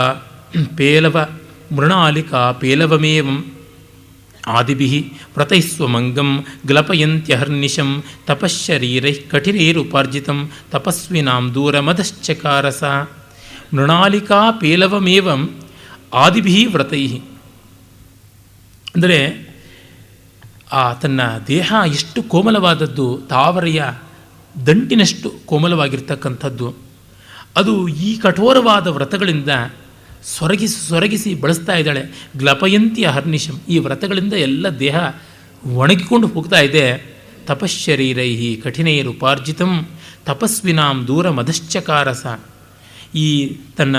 ಈ ತಪಸ್ಸಿನ ಮೂಲಕವಾಗಿ ಶರೀರೈಹಿ ಉಪಾರ್ಜಿತಂ ಸಂಪಾದಿತಂ ತಪಸ್ವಿನಾಂ ಋಷೀಣಾಂ ತಪಃ ದೂರಂ ಅತ್ಯಂತ ಮದಶ್ಚಕಾರ. ದೇಹವನ್ನು ಚೆನ್ನಾಗಿ ಕಾಪಾಡಿಕೊಂಡು ತಪಸ್ಸುಗಳು ಏನು ತಪಸ್ಸು ಮಾಡ್ತಾ ಇದ್ದಾರೆ, ಆ ತಪಸ್ಸಿನ ಡಂಭವನ್ನು, ಅದರ ಅತಿಶಯತ್ವವನ್ನು ಎಲ್ಲವನ್ನು ಇವಳು ನುಂಗಿಬಿಟ್ಲು ಅಂತ. ಅಂದರೆ ಇವಳು ಈಚೆಗೆ ಬಂದವಳು, new entry to the area of ತಪಸ್. ಆದರೆ ಇವಳು ಸಾಧಿಸಿದ್ದು ಅನ್ಯಾದೃಶವಾದದ್ದು ಅಂತ. ಯಾರಿಗೆ ಯಾವಾಗ ಸತ್ವ ಯಾವ ರೀತಿ ಉದ್ರಿಕ್ತವಾಗುತ್ತೆ ಅಂತ ಗೊತ್ತಾಗೋಲ್ಲ. ನಾವು ಇಷ್ಟು ವರ್ಷದಿಂದ ತಪಸ್ಸು ಮಾಡ್ತಿದ್ದೀವಲ್ಲ, ನಮಗೆ ಸಾಧಿಸುವಾಗಕ್ಕೆ ಆಗಲಿಲ್ಲ, ಇವಳಿಗಾಯಿತು ಅಂದರೆ ಆ ಕಮಿಟ್ಮೆಂಟಿನ ಇನ್ವಾಲ್ವ್ಮೆಂಟ್ನ ರೀತಿ ಅಷ್ಟೇ ಇರತಕ್ಕಂಥದ್ದು. ಅದರಿಂದಲೇ ನಾವು ತೊಡಗಿಸಿಕೊಳ್ಳುವ ತೀವ್ರತೆ ಮುಖ್ಯ ಅನ್ನೋದನ್ನು ಕಥಾಸರಿಸಾಗರದ ಒಂದು ಕಥೆ ಹೇಳುತ್ತದೆ. ಒಬ್ಬ ತಪಸ್ವಿ ಅನೇಕ ವರ್ಷಗಳಿಂದ ಅಗ್ನಿಯಲ್ಲಿ ಆಹುತಿ ಕೊಡ್ತಲೇ ಇದ್ದನಂತೆ. ಆಗ ಆ ಕಡೆಗೆ ರಾಜ ಒಬ್ಬ ಬಂದ. ಏನಿದು ಅಂದರೆ ಚಂಡಿಕಾ ಅನುಗ್ರಹಕ್ಕಾಗಿ ಮಾಡ್ತಾ ಇದ್ದೀನಿ ಅಂತ. ಎಷ್ಟು ವರ್ಷಗಳಿಂದ? 12 ವರ್ಷದಿಂದ ಆಹುತಿ ಕೊಡ್ತಾ ಇದ್ದೀನಿ ಅಂತ. ನಾನೊಮ್ಮೆ ಆಹುತಿ ಕೊಡಲ ಅಂತ. ಏನು ನೀನು ಹೇಗೆ ಕೊಡ್ತೀಯ ಅಂತ. ಚಂಡಿಕಾ ಸಾಕ್ಷಾತ್ಕಾರಕ್ಕೆ. ಒಮ್ಮೆ ಕೊಟ್ಟರೆ ಆಗುತ್ತಾ ಅಂದ. ಪ್ರಯತ್ನ ಮಾಡ್ತೀನಿ ಅಂತಂದ. ಆಹುತಿ ಕೊಟ್ಟ, ದೇವಿ ಸಾಕ್ಷಾತ್ಕರಿಸಿಬಿಟ್ಲು. ಏನು ವರ ಬೇಕು ಅಂದರೆ, ನನಗೇನು ಬೇಡ ತಾಯಿ, ಈ ತಪಸ್ವಿಗೆ ಬೇಕು ಅಂತ. ಏನು ವರ ಕೇಳು, ಕೊಡ್ತೀನಿ ಅಂತ. ಆ ಕಡೆ ತಿರುಗಿದ್ರೆ, ಮೊದಲು ನನ್ನ ಪ್ರಶ್ನೆಗೆ ಉತ್ತರ ಹೇಳು. 12 ವರ್ಷ ತುಪ್ಪ ಸುರಿದೆ, ನೀನು ಕಾಣಲಿಲ್ಲ, ಇವನು ಬಂದು ಸುರಿದ ತಕ್ಷಣ ಬಂದುಬಿಟ್ಟಿಯಲ್ಲ ಅಂದರೆ, ನೀನು ಬರೀ ತುಪ್ಪದ ಮೇಲೆ ತುಪ್ಪ ಸುರಿತಾ ಇದ್ದೆ, ಯಾರೋ ಭಕ್ತರು ಟಿನ್ನುಗಟ್ಟಲೆ ತಂದು ಕೊಡ್ತಾರೆ, ನೀನು ಸೌಟುಗಟ್ಟಲೆ ಸುರಿತೀಯ, ಇವತ್ತಾಗದೇ ಇದ್ದರೆ ನಾಳೆ ಅಂತ. ಅವನು ಹಾಗಲ್ಲ, ಈ ಆಹುತಿಗೆ ಸಾಕ್ಷಾತ್ಕರಿಸ್ತಿದ್ರೆ ಎರಡನೇ ಆಹುತಿ ತುಪ್ಪ ಅಲ್ಲ ನನ್ನ ತಲೆ ಅಂತ ಅಂದುಕೊಂಡು ಮಾಡ್ದ. ಆ ಸಂಕಲ್ಪ ತೀವ್ರತೆಯಿಂದಾಗಿ ನಾನು ಸಾಕ್ಷಾತ್ಕರಿಸಿದ್ದು, ಸುಮ್ಮನೆ ತುಪ್ಪದ ಸೌಟಿಗೆಲ್ಲ ನಾನು ಬಲಿಗೊಳ್ಳುವಂಥ ಅಲ್ಲ ಅಂತ. ಆ ತೀವ್ರತೆ ಅನ್ನೋದು ಬಹಳ ಬೇಕು. ನಾವು ಅದನ್ನು ಗಮನಿಸದೆ ಏನೋ ಜನ್ಮಾಂತರ, ಏನೋ ದೈವಾನುಗ್ರಹ ಅಂತೀವಿ. ದೈವ ಯಾವಾಗ? ದೈವಮಿತಿ ಕಾಪುರುಷ ವದಂತಿ, ವಿಧಿ ವಿಧಿ ಅಂತ ಹೇಳಿಗಳಷ್ಟೇ ಹೇಳ್ತಾರೆ. ಮಾನವ ಪ್ರಯತ್ನದಿಂದಲೇ ಬರುವಂಥದ್ದು, ಬೇರೆ ಯಾವುದರಿಂದಲೂ ಅಲ್ಲ. ಬಹಳ ಪರಿಶ್ರಮವೇ ಎಲ್ಲಿಯೂ ಇರ್ತಕ್ಕಂಥದ್ದು. ಕಂಠವನ್ನು ಹಾಡದೆ ಮಧುರ ಮಾಡಿಕೊಳ್ಳೋಕ್ಕಾಗೋಲ್ಲ. ದೇಹವನ್ನು ನಾದದೆ ನೃತ್ಯಕ್ಕೆ ಬೇಕಾಗುವಂತೆ ಬಹಳ ಅನುಕೂಲಕಾರಿಯಾಗುವಂತೆ ಫ್ಲೆಕ್ಸಿಬಲ್ ಆಗಿ ಮಾಡಿಕೊಳ್ಳೋಕ್ಕೆ ಸಾಧ್ಯ ಇಲ್ಲ. ನಿರಂತರವಾಗಿ ಚಿತ್ರ ಬರೀದೇ ಇದ್ದರೆ ಬೆರಳುಗಳು ಓಡುವುದೇ ಇಲ್ಲ. ನಾನು ಸುಮಾರು 20 ವರ್ಷ ಆಯಿತು ಚಿತ್ರ ಬರೆಯೋದನ್ನು ಬಿಟ್ಟು. ಈಗ ಬೆರಳು ಸರಿಯಾಗಿ ಓಡೋದಿಲ್ಲ ಅಂತ ಗೊತ್ತಾಗುತ್ತೆ ನನಗೆ. ಮತ್ತೆ ಅಭ್ಯಾಸ ಮಾಡಬೇಕು, ಅದೊಂದೇ, ಇನ್ಯಾವುದೂ ಇಲ್ಲ. ಅಭ್ಯಾಸ ಮಾತ್ರದಿಂದಲೇ ಎಲ್ಲ ಅಂತ ಅನ್ನೋದು ಗೋಚರವಾಗುತ್ತದೆ. ಈ ರೀತಿಯ ಆ ತಪಸ್ ತೀವ್ರತೆ ಎಷ್ಟನ್ನೆಲ್ಲ ಸಾಧಿಸ್ತಾ ಇದೆ ಅನ್ನೋದನ್ನು ಹೇಳ್ತಾ ಇದ್ದಾನೆ ಕವಿ. ಹೀಗೆ 29 ಪದ್ಯಗಳಿಂದ ಅವಳು ತಪಸ್ಸು ಮಾಡಬೇಕು ಅನ್ನೋ ಸಂಕಲ್ಪದಿಂದ ತಪಸ್ವಿನಿಯಾಗಿ ಅಲ್ಲಿ ಅತ್ಯಂತ ಪರಿಣಾಮ ರಮಣೀಯವಾದ ಸ್ಥಾನವನ್ನು ಪಡೆದದ್ದನ್ನು ಕವಿ ಹೇಳ್ತಾನೆ. ಇನ್ನು 30ನೇ ಶ್ಲೋಕಕ್ಕೆ ಶಿವನ ಆಗಮನ. ಒಟ್ಟು ವೇಷಧಾರಿಯಾಗಿ ಬರ್ತಾನೆ. ಇವಳು ಬ್ರಹ್ಮಚಾರ್ಯ ವ್ರತದಲ್ಲಿರ್ತಕ್ಕಂಥ ತಪಸ್ವಿನಿ. ಅವನು ಬ್ರಹ್ಮಚರ್ಯಾಶ್ರಮದ ವೇಷಧಾರಿಯಾಗಿಯೇ ಬರ್ತಾನೆ. ಅಥ ಆಜಿನಾಷಾಢಧರ ಪ್ರಗಲ್ಭವಾಕ್ ಜ್ವಲನ್ನಿವ ಬ್ರಹ್ಮಮಯೇನ ತೇಜಸ ವಿವೇಶ ಕಶ್ಚಿತ್ ಜಟಿಲಸ್ತಪೋವನಂ ಶರೀರಬದ್ಧ ಪ್ರಥಮಾಶ್ರಮೋ ಯಥಾ. ಆ ಎತ್ತುಗಡೆನೇ ಅಷ್ಟು ಚೆನ್ನಾಗಿದೆ. ಅಥ ಅಜಿನ ಆಷಾಢಧರ ಪ್ರಗಲ್ಭವಾಕ್. ಆಷಾಢ ಅಂತಂದರೆ ಅದು ಪಲಾಶದಂಡ, ಮತ್ತು ಅಜಿನ ಅಂದರೆ ಕೃಷ್ಣಾಜಿನವನ್ನು, ಜಿಂಕೆಯ ಚರ್ಮ, ಕೃಷ್ಣಸಾರಂಭಗದ ಚರ್ಮವನ್ನು ಧರಿಸಿದ್ದು. ಅಂದರೆ ಇವನು ಬ್ರಾಹ್ಮಣ ವಟು ಅಂತ ಗೊತ್ತಾಗುತ್ತೆ. ಕ್ಷತ್ರಿಯರಿಗೆ ಪಿಪ್ಪಲ ದಂಡ, ವೈಶ್ಯರಿಗೆ ಔದುಂಬರ ದಂಡ ಅಂತೆಲ್ಲ ಧರ್ಮಶಾಸ್ತ್ರಕಾರ ಹೇಳ್ತಾನೆ. ಹಾಗೆ ರೌರವ, ರುರು ಅನ್ನುವ ಜಿಂಕೆಯ ಚರ್ಮ ಕ್ಷತ್ರಿಯರಿಗೆ, ಆವಿಕ ಮೇಕೆಯ ಚರ್ಮವನ್ನು ವೈಶ್ಯರಿಗೆ ಅಂತೆಲ್ಲ ಹೀಗೆಲ್ಲ ಹೇಳಿದ್ದಾರೆ. ಅದು ಒಂದು ಕೋಡ್ ಡ್ರೆಸ್ ಕೋಡ್ ಅಂತೀವಲ್ಲ, ಆ ರೀತಿಯಾದದ್ದು ಬ್ರಹ್ಮಚರ್ಯಾಶ್ರಮದಲ್ಲಿ. ಇವನು ಪ್ರಗಲ್ಭವಾಕ್, ತುಂಬ ಉಜ್ವಲವಾಗಿ ಮಾತನಾಡಬಲ್ಲಂಥವನಾಗಿದ್ದಾನೆ. ಪ್ರೌಢವಾದಂಥ ವಾಗ್ದಾಟಿ ಅವನಲ್ಲಿ ಉಂಟು ಅಂತ. ಅಂದರೆ ಸುಮ್ಮನೆ ಏನೋ ಮಾತಾಡೋದಲ್ಲ, ಮಾತಿನಲ್ಲಿ ಒಂದು ವಿಶಿಷ್ಟತೆ, ವಕ್ರತೆ ಅವೆಲ್ಲ ಇರಬೇಕು ಅಂತ ಗೊತ್ತಾಗುತ್ತದೆ. ಸುಮ್ಮನೆ ನಾವು ಚಂದ್ರ ಅಂತಂದುಬಿಟ್ರೆ ಅಲ್ಲಿ ಬರ್ತಕ್ಕಂಥದ್ದಲ್ಲ. ಅತ್ರಿ ಪುಣ್ಯ ಸ್ವರೂಪ ಅಂತಂದರೆ ಅತ್ರಿಯ ಮಗ ಅಂತ ಆ ರೀತಿಯಾಗಿ ಗೊತ್ತಾಗುವಂಥದ್ದು. ಇದು ಸಾಮಾನ್ಯತರವಾದಂಥ ವಕ್ರತೆ. ಹಾಗಲ್ಲದೆ ಮತ್ತೂ ಅತಿಶಯವಾದಂಥ ರೀತಿಯಲ್ಲಿ ವಕ್ರತೆ ಮಾಡಬೇಕು. ಚಂದ್ರ ಅಂತಂತಂದರೆ ಅದು ಆರ್ಯಾಶತಕದಲ್ಲಿ ಮೂಕ ಕವಿ ಮಾಡ್ತಾನಲ್ಲ, ಅಂಥದ್ದು ಕಂಜಾತ ಮೋಹಂಕರಣ ಔಷಧಿ ಅಂತ. ಕಮಲಗಳಿಗೆ ಮಂಕುಬೂದಿಯನ್ನು ಎರಚತಕ್ಕಂಥ ಔಷಧ. ಕಮಲಗಳಿಗೆ ಮಂಕುಬೂದಿ ಎರಚೋದು ಅಂತ, ಕಮಲವನ್ನು ಮುದುರಿಸ್ತಕ್ಕಂಥದ್ದು ಅಂತ. ಮಾತಿಗೆ ಈ ಥರದ ಒಂದು ಸೊಗಸುಗಳು ಬೇಕೇ ಬೇಕು. ಅದಿಲ್ಲದಿದ್ದರೆ ಆಗೋಲ್ಲ. ದ್ರೋಣಾಚಾರ್ಯ ಅನ್ನೋದಕ್ಕೆ ಕೋಲಗುರು ಅಂತಾನೆ ಕುಮಾರವ್ಯಾಸ. ಅದು ಬರೀ ಸಾವು ಅಂತ ಹೇಳಿದ್ರೆ ಮರಣವಾರ್ತಾ ಕಾಲಸರ್ಪ ಅಂತಂತಾನೆ, ಒಂದು ರೂಪಕ ಮಾಡ್ತಾನೆ. ಈ ಥರ ಮಾತಿಗೆ ಒಂದು ವೈಚಿತ್ರ್ಯವನ್ನು ತಂದುಕೊಡದೇ ಇದ್ದರೆ ಪುಷ್ಟಿ ಬರೋಲ್ಲ. ಅವನು ಆ ರೀತಿಯಾದ ಮಾತಾಡಬಲ್ಲವನಾಗಿದ್ದ. ಜ್ವಲನ್ನಿವ ಬ್ರಹ್ಮಮಯೇನ ತೇಜಸ, ಬ್ರಹ್ಮಚರ್ಯಾಶ್ರಮದ ದೇದೀಪ್ಯಮಾನವಾದ ತೇಜಸ್ಸಿನಿಂದ ಹೊಳಿತಾ ಬೆಂಕಿಯಂತೆ ಅಗ್ನಿಯನ್ನು ಆರಾಧನೆ ಮಾಡುವವನು ಅಗ್ನಿಯೇ ಆಗ್ತಾನೆ ಅಂತ ಹೇಳ್ತೀವಲ್ಲ ನಾವು. ಸಮಿಧಾದಾನವನ್ನು ಮಾಡುವಾಗ ಯಶೋ ದೇಹಿ, ಶ್ರಿಯಂ ದೇಹಿ, ಧಿಯಂ ದೇಹಿ, ಹವ್ಯವಾಹನ ಅಂತೆಲ್ಲ ಹೇಳಿ ಆ ಅಗ್ನಿಗೆ 2 ಕೈಯನ್ನು ಇಟ್ಟು ಮತ್ತೆ ನಾವು ನಮ್ಮ ಮುಖಕ್ಕೆ ಆ ಕೈಯನ್ನು ಒತ್ತಿಕೊಳ್ಳುವಂಥದ್ದೆಲ್ಲ ಉಂಟು. ಅದು ಅಗ್ನಿಯ ತೇಜಸ್ಸನ್ನು ಸ್ವೀಕರಣ ಮಾಡುವಂಥದ್ದು ಅಂತ. ಜಟಾಧಾರಿಯಾಗಿದ್ದಾನೆ. ಬ್ರಹ್ಮಚರ್ಯಾಶ್ರಮವೇ ದೇಹತಾಳಿ ಬಂತ ಎಂಬಂತೆ ಶರೀರಬದ್ಧ ಪ್ರಥಮಾಶ್ರಮೋ ಯಥ ಹಾಗೆ ಬರ್ತಾ ಇದ್ದಾನೆ. ಗೃಹಸ್ಥಾಶ್ರಮಕ್ಕೆ ಮುಂದೆ ಹೋಗುವುದಕ್ಕೆ ಇದೊಂದು ಪೂರ್ವಾಶ್ರಮ ತಾನೇ. ಆ ದೃಷ್ಟಿಯಿಂದಲೂ ಕೂಡ ಔಚಿತ್ಯಪೂರ್ಣವಾಗಿದೆ. ಯಾಕೆಂದರೆ ಶಿವಪುರಾಣದಲ್ಲಿ, ಕಾಶಿಖಂಡದಲ್ಲಿ, ಇನ್ನಿತರ ಪುರಾಣ ಕಾವ್ಯಗಾದಿಗಳಲ್ಲೆಲ್ಲ ವೃದ್ಧ ಬ್ರಾಹ್ಮಣನಂತೆ ಬಂದ ಶಿವ ಅಂತ. ಇಲ್ಲಿ ಬ್ರಹ್ಮಚಾರಿಯಂತೆ ಬಂದ ಅಂದರೆ ಒಂದು ಸೊಗಸುಂಟು. ತಮಾತಿಥೇಯಿ ಬಹುಮಾನ ಪೂರ್ವಯ ಸಪರ್ಯಯ ಪ್ರತ್ಯುದಿಯಾಯ ಪಾರ್ವತಿ ಭವಂತಿ ಸಾಮ್ಯೇಪಿ ನಿವಿಷ್ಟಚೇತಸಾಂ ವಪುರ್ವಿಶೇಷೇಶ್ವತಿ ಗೌರವ ಕ್ರಿಯಾ. ಇವಳು ಉಮಾ ಅಂತ ಯಾಕೆ ಶಬ್ದ ಈ ಬಂತು ಅಂತಂದರೆ ಮೊದಲನೇ ಸರ್ಗದಲ್ಲೇ ಹೇಳ್ತಾನೆ. ಮುಂದೆ ಇವಳು ತಪಸ್ಸಿಗೆ ಹೊರಟಾಗ ತಾಯಿ ಮಾ ಅಯ್ಯೋ ಬೇಡ ಅಂತ ಅಂದಿದ್ದರಿಂದ ಉಮಾ ಅಂತ ಆದಳು ಅಂತ ಮೊದಲಿಗೆ ಕವಿ ಹೇಳಿದ್ರಿಂದ ಈಗಲೆಲ್ಲ ಆ ಶಬ್ದವನ್ನೇ ಬಳಸ್ಕೊಳ್ತಾ ಇದ್ದಾನೆ. ಆತಿಥೇಯಿ ಅಂದರೆ ಹೋಸ್ಟ್ ಆಗಬೇಕು. ಅತಿಥಿ ಇದ್ದಾನೆ, ಅತಿಥಿಗೆ ಆತಿಥ್ಯ ಕೊಡುವವನು ಆತಿಥೇಯ. ದೊಡ್ಡವನು ಬಂದರೆ ಕೇಳಬೇಕೆ. ಸಾಮಾನ್ಯರಿಗೆ ಆಶ್ರಮವಾಸಿಗಳು ಋಷಿಗಳು ಉದಾತ್ತ ಗಂಭೀರವಾದ ಸ್ವಾಗತ ಮಾಡ್ತಾರೆ. ಇನ್ನು ದೊಡ್ಡವರು ಬಂದರೆ ಏನು? ಎಂಥವರಿಗೂ ತಪ್ಪಿದ್ದಲ್ಲ ಅತಿಥಿ ಸತ್ಕಾರ, ಯಾರೂ ಮಾಡಬೇಕಾದದ್ದು. ಪಾರ್ವತಿಗೂ ಹೊರತಲ್ಲ, ಅವಳು ಅದಕ್ಕೆ ಸಜ್ಜಳ ಆಗ್ತಾಳೆ. ವಿಧಿ ಪ್ರಯುಕ್ತಾಂ ಪರಿಗೃಹ್ಯ ಸತ್ಕ್ರಿಯಾಂ ಪರಿಶ್ರಮಂ ನಾಮ ವಿನೀಯ ಚಕ್ಷಣಂ ಉಮಾಂಸ ಪಶ್ಯನ್ ರುಜುನೈವ ಚಕ್ಷುಷಾ ಪ್ರಚಕ್ಷಮೆ ವಕ್ತುಮನುಜ್ಜಿತ ಕ್ರಮ. ಅವನು ವಿಧಿವತ್ತಾದ ಆತಿಥ್ಯದ ಎಲ್ಲ ಗೌರವಗಳನ್ನು ಸ್ವೀಕರಿಸಿದ. ಪಾದದಲ್ಲೊಂದು ಅಗ್ನಿ, ಅದಕ್ಕಾಗಿ ಪಾದ್ಯ. ಮುಖದಲ್ಲೊಂದು ಅಗ್ನಿ, ಅದಕ್ಕಾಗಿ ಆಚಮನ. ಹಸ್ತದಲ್ಲೊಂದು ಅಗ್ನಿ, ಅದಕ್ಕಾಗಿ ಹಸ್ತೋದಕ, ಅರ್ಘ್ಯ ಅಂತಲೂ ಹೇಳ್ತಾರೆ. ಮತ್ತು ಉದರದಲ್ಲೊಂದು ಅಗ್ನಿ, ಅದಕ್ಕಾಗಿ ಭೋಗನ ಪಾನೀಯಗಳು, ಆಹಾರ ಇತ್ಯಾದಿಗಳು, ಮಧುಪರ್ಕ. ಆಸನದಲ್ಲಿ ಒಂದು ಅಗ್ನಿ, ಅದಕ್ಕಾಗಿ ಒಂದು ಕುಶಾಸ್ತರಣ. ಈ ಥರದ ಒಂದು ಕೂಡುವ ವ್ಯವಸ್ಥೆ. ಇಷ್ಟು ಮಾಡಿಕೊಳ್ಳದೆ ಆ ಪಂಚಾಗ್ನಿಗಳು ಉಪಶಮನವಾಗೋಲ್ಲ. ಆತಿಥೇಯನ ಮನೆಯನ್ನು ಸುಟ್ಟುಬಿಡುತ್ತವೆ. ಹಾಗಾಗಬಾರ್ದು ಅಂತ ಇವೆಲ್ಲನೆಲ್ಲ ಮಾಡಬೇಕು ಅಂತೆಲ್ಲ ಶಾಸ್ತ್ರ ಉಂಟು. ಅದನ್ನೆಲ್ಲ ಅವಳು ಮಾಡ್ತಾಳೆ. ಅವನು ವಿಶ್ರಾಂತಿಯನ್ನು ಪಡೆದು ಒಂದು ಕ್ಷಣಕಾಲ ರುಜುನೈವ ಚಕ್ಷುಷ ಪಶ್ಯನ್, ರುಜುವಾದ ಕೊಂಕು ಬಿಂಕ ಇಲ್ಲದ ನೋಟದಿಂದ ಅವಳನ್ನು ನೋಡದ ಅಂತ. ಶಿವ ಮೊದಲು ನೋಡಿದ್ದು ಕಿಂಚಿತ್ ಪರಿಲುಪ್ತ ಧೈರ್ಯ ಉಮಾಮುಖೆ ಬಿಂಬ ಫಲಾದರೂ ಅಷ್ಟೇ ವಿಲೋಚನಾನಿ ವ್ಯಾಪಾರ ಯಾಮಾಸ. ಮೊದಲು ಬಯಕೆಯ ಕಣ್ಣಿನಿಂದ ಪಾರ್ವತಿಯ ತೊಂಡೆ ತುಟಿಯ ಮೇಲೆ ಓಡಾಡಿಸಿಬಿಟ್ಟಿದ್ದ 3 ಕಣ್ಣನ್ನು. ಆಮೇಲೆ ಆ ಬೆಂಕಿ ಕಣ್ಣನ್ನು ತೆಗೆದು ಕಾಮನನ್ನೇ ಸುಟ್ಟಿದ್ದ. ಆ ಕಾಮವೂ ಇಲ್ಲ, ಇನ್ನೊಂದು ಕ್ರೋಧವೂ ಇಲ್ಲ. ಈಗ ಕೇವಲ ಶಾಂತ ಸ್ನಿಗ್ಧ ಪ್ರೀತಿ ಮಧುರವಾದ ನೋಟದಿಂದ ನೇರವಾಗಿ ನೋಡ್ದ ಅಂತ. ಅಂದರೆ ಶಿವನಿಗೂ ಪರಿಪಾಕ ಬಂದಿದೆ, ಅವನೂ ತಪಸ್ಸು ಮಾಡಿದ್ದಾನೆ ಅಂತ ಅಂದುಕೊಳ್ಬೇಕು. ಕವಿ ಹೇಳದೆ ಹೇಳ್ತಾ ಇದ್ದಾನೆ, ಪಾರ್ವತಿಯನ್ನು ಪಡೆಯೋದಕ್ಕೆ ಶಿವ ತಪಸ್ಸು ಮಾಡದೇ ಇದ್ದರೆ ಹೇಗೆ? ಪರಸ್ಪರ ತಪಸ್ಸಂಪತ್ ಫಲಾಯಿತ ಪರಸ್ಪರವು ಅಂತ ಅಪ್ಪಯ್ಯ ದೀಕ್ಷಿತ ಹೇಳ್ತಾರೆ. ನಿಜ ತಪಫಲಾಭ್ಯಾಮ್ ನಿಜ ತಪಃಫಲಾಭ್ಯಾಮ್ ಅಂತ ಶಂಕರರು ಹೇಳ್ತಾರೆ. ಒಳ್ಳೆ ಹೆಂಡತಿಯನ್ನು ಪಡೆಯೋದು ಕಷ್ಟ, ಒಳ್ಳೆ ಗಂಡನ ಪಡೆಯೋದು ಕಷ್ಟ, ಯಾವುದು ಒಳ್ಳೆಯದು ಪಡೆಯೋದು ಕಷ್ಟ. ಹೀಗೆ ಅವನು ಹೇಳದೆಯೇ ತಪಸ್ಸು ಮಾಡಿದ್ದಾನೆ ಅಂತ ನಮಗಿಲ್ಲಿ ಅಭಿಪ್ರೇತವಾಗುತ್ತದೆ. ಪ್ರಚಕ್ರಮೇ ವಕ್ತು ಅನುಜ್ಜಿತ ಕ್ರಮ ಬಿಡದೆ ಮಾತಾಡಿದ ಅಂತ. ಆ ಒಂದು ವ್ಯವಸ್ಥೆ ಇದೆಯಲ್ಲ, ಅದು ಬೇಕು. ಒಂದು ಶಿಸ್ತು ಅನ್ನೋದು ಬೇಕು. ಅದಿಲ್ಲದೆ ಇದ್ದರೆ ಹೇಗೆ?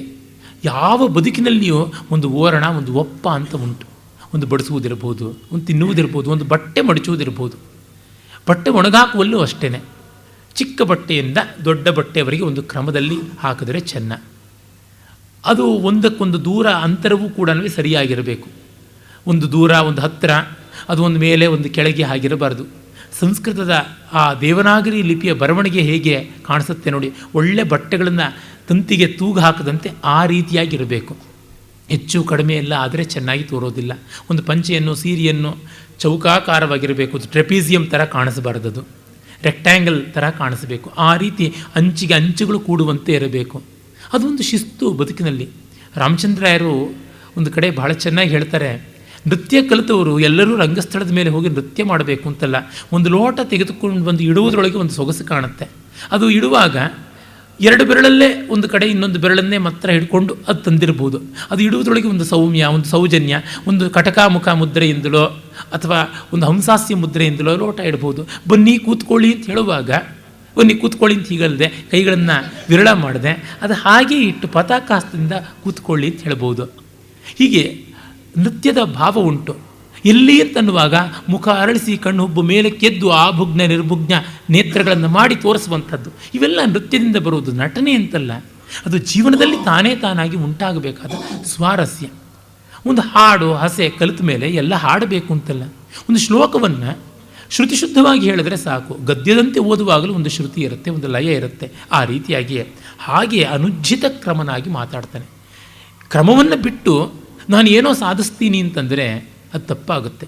ಕ್ರಮವನ್ನು ಬಿಡದೆಯೇ ಆ ಮೀರುವಿಕೆಯನ್ನು ಒಂದು ಕ್ರಮ ಮಾಡಿಕೊಳ್ಳಬೇಕು. ನಮ್ಮ ಆಧುನಿಕ ಸಾಹಿತ್ಯ, ಆಧುನಿಕ ಸಂಗೀತ, ನೃತ್ಯ ಇತ್ಯಾದಿಗಳೆಲ್ಲ ಮಾಡಿರುವುದು ಅದೇ ಅಕ್ರಮ ಮಾಡಿಕೊಂಡಿದ್ದಾರೆ ಹೊರತು ವಿಕ್ರಮ ಮಾಡಿಕೊಂಡಿಲ್ಲ. ಕ್ರಮವನ್ನು ರಮಣೀಯ ರೀತಿಯಿಂದ ಮೀರುವುದು ವಿಕ್ರಮ ಆಗುತ್ತದೆ, ಶೌರ್ಯ ಆಗುತ್ತದೆ. ಅದನ್ನು ಹಾದಿಗೆಡಿಸುವಂಥದ್ದು ಅಕ್ರಮ ಆಗುತ್ತದೆ. ಕವಿ ಇಲ್ಲಿ ಅನುಜ್ಜಿತ ಕ್ರಮ ಅಂತ ಹೇಳ್ತಾನೆ. ಇನ್ನು ಮಾತು ಆರಂಭವಾಗುತ್ತದೆ.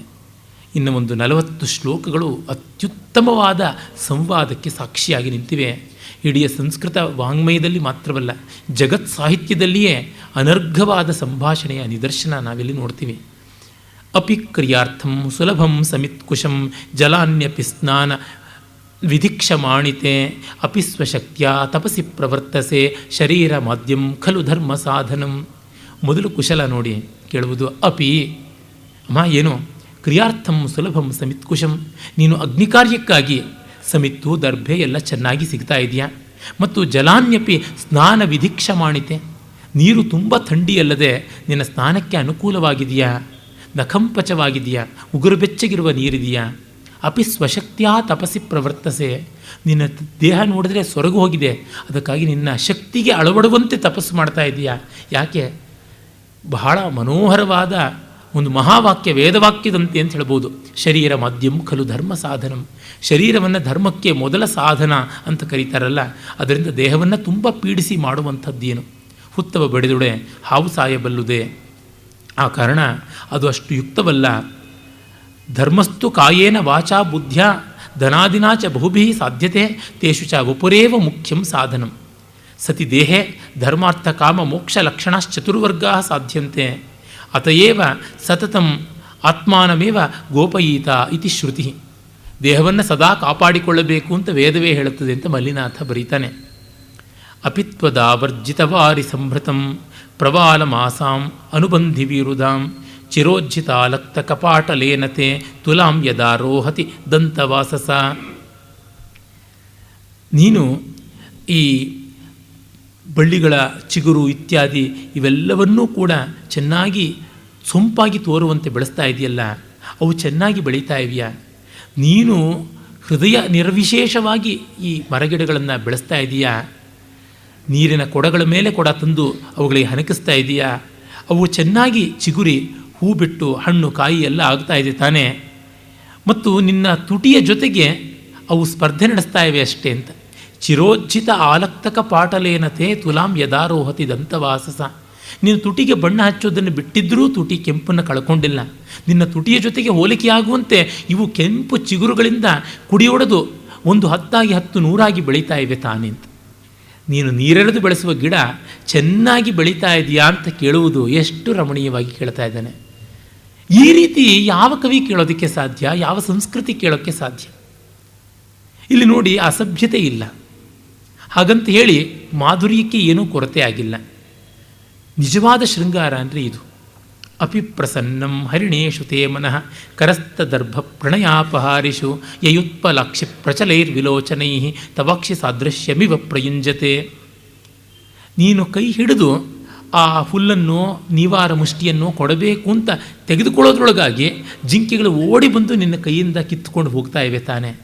ನಿನ್ನ ಕಣ್ಣೋಟದ ಸೌಂದರ್ಯವನ್ನೇ ಅಪಹರಿಸಿಕೊಂಡು ಹೋಗ್ತಾ ಇವೆಯೋ ಅಂತ ಕಾಣುವಂಥ ಜಿಂಕೆಗಳು ನಿನ್ನ ಜೊತೆಗೆ ಆ ಸಲಿಗೆಯನ್ನು ಉಳಿಸಿಕೊಂಡಿವೆ ಅಷ್ಟೇ ಅಂತ ಕೇಳ್ತಾ ಇದ್ದಾನೆ.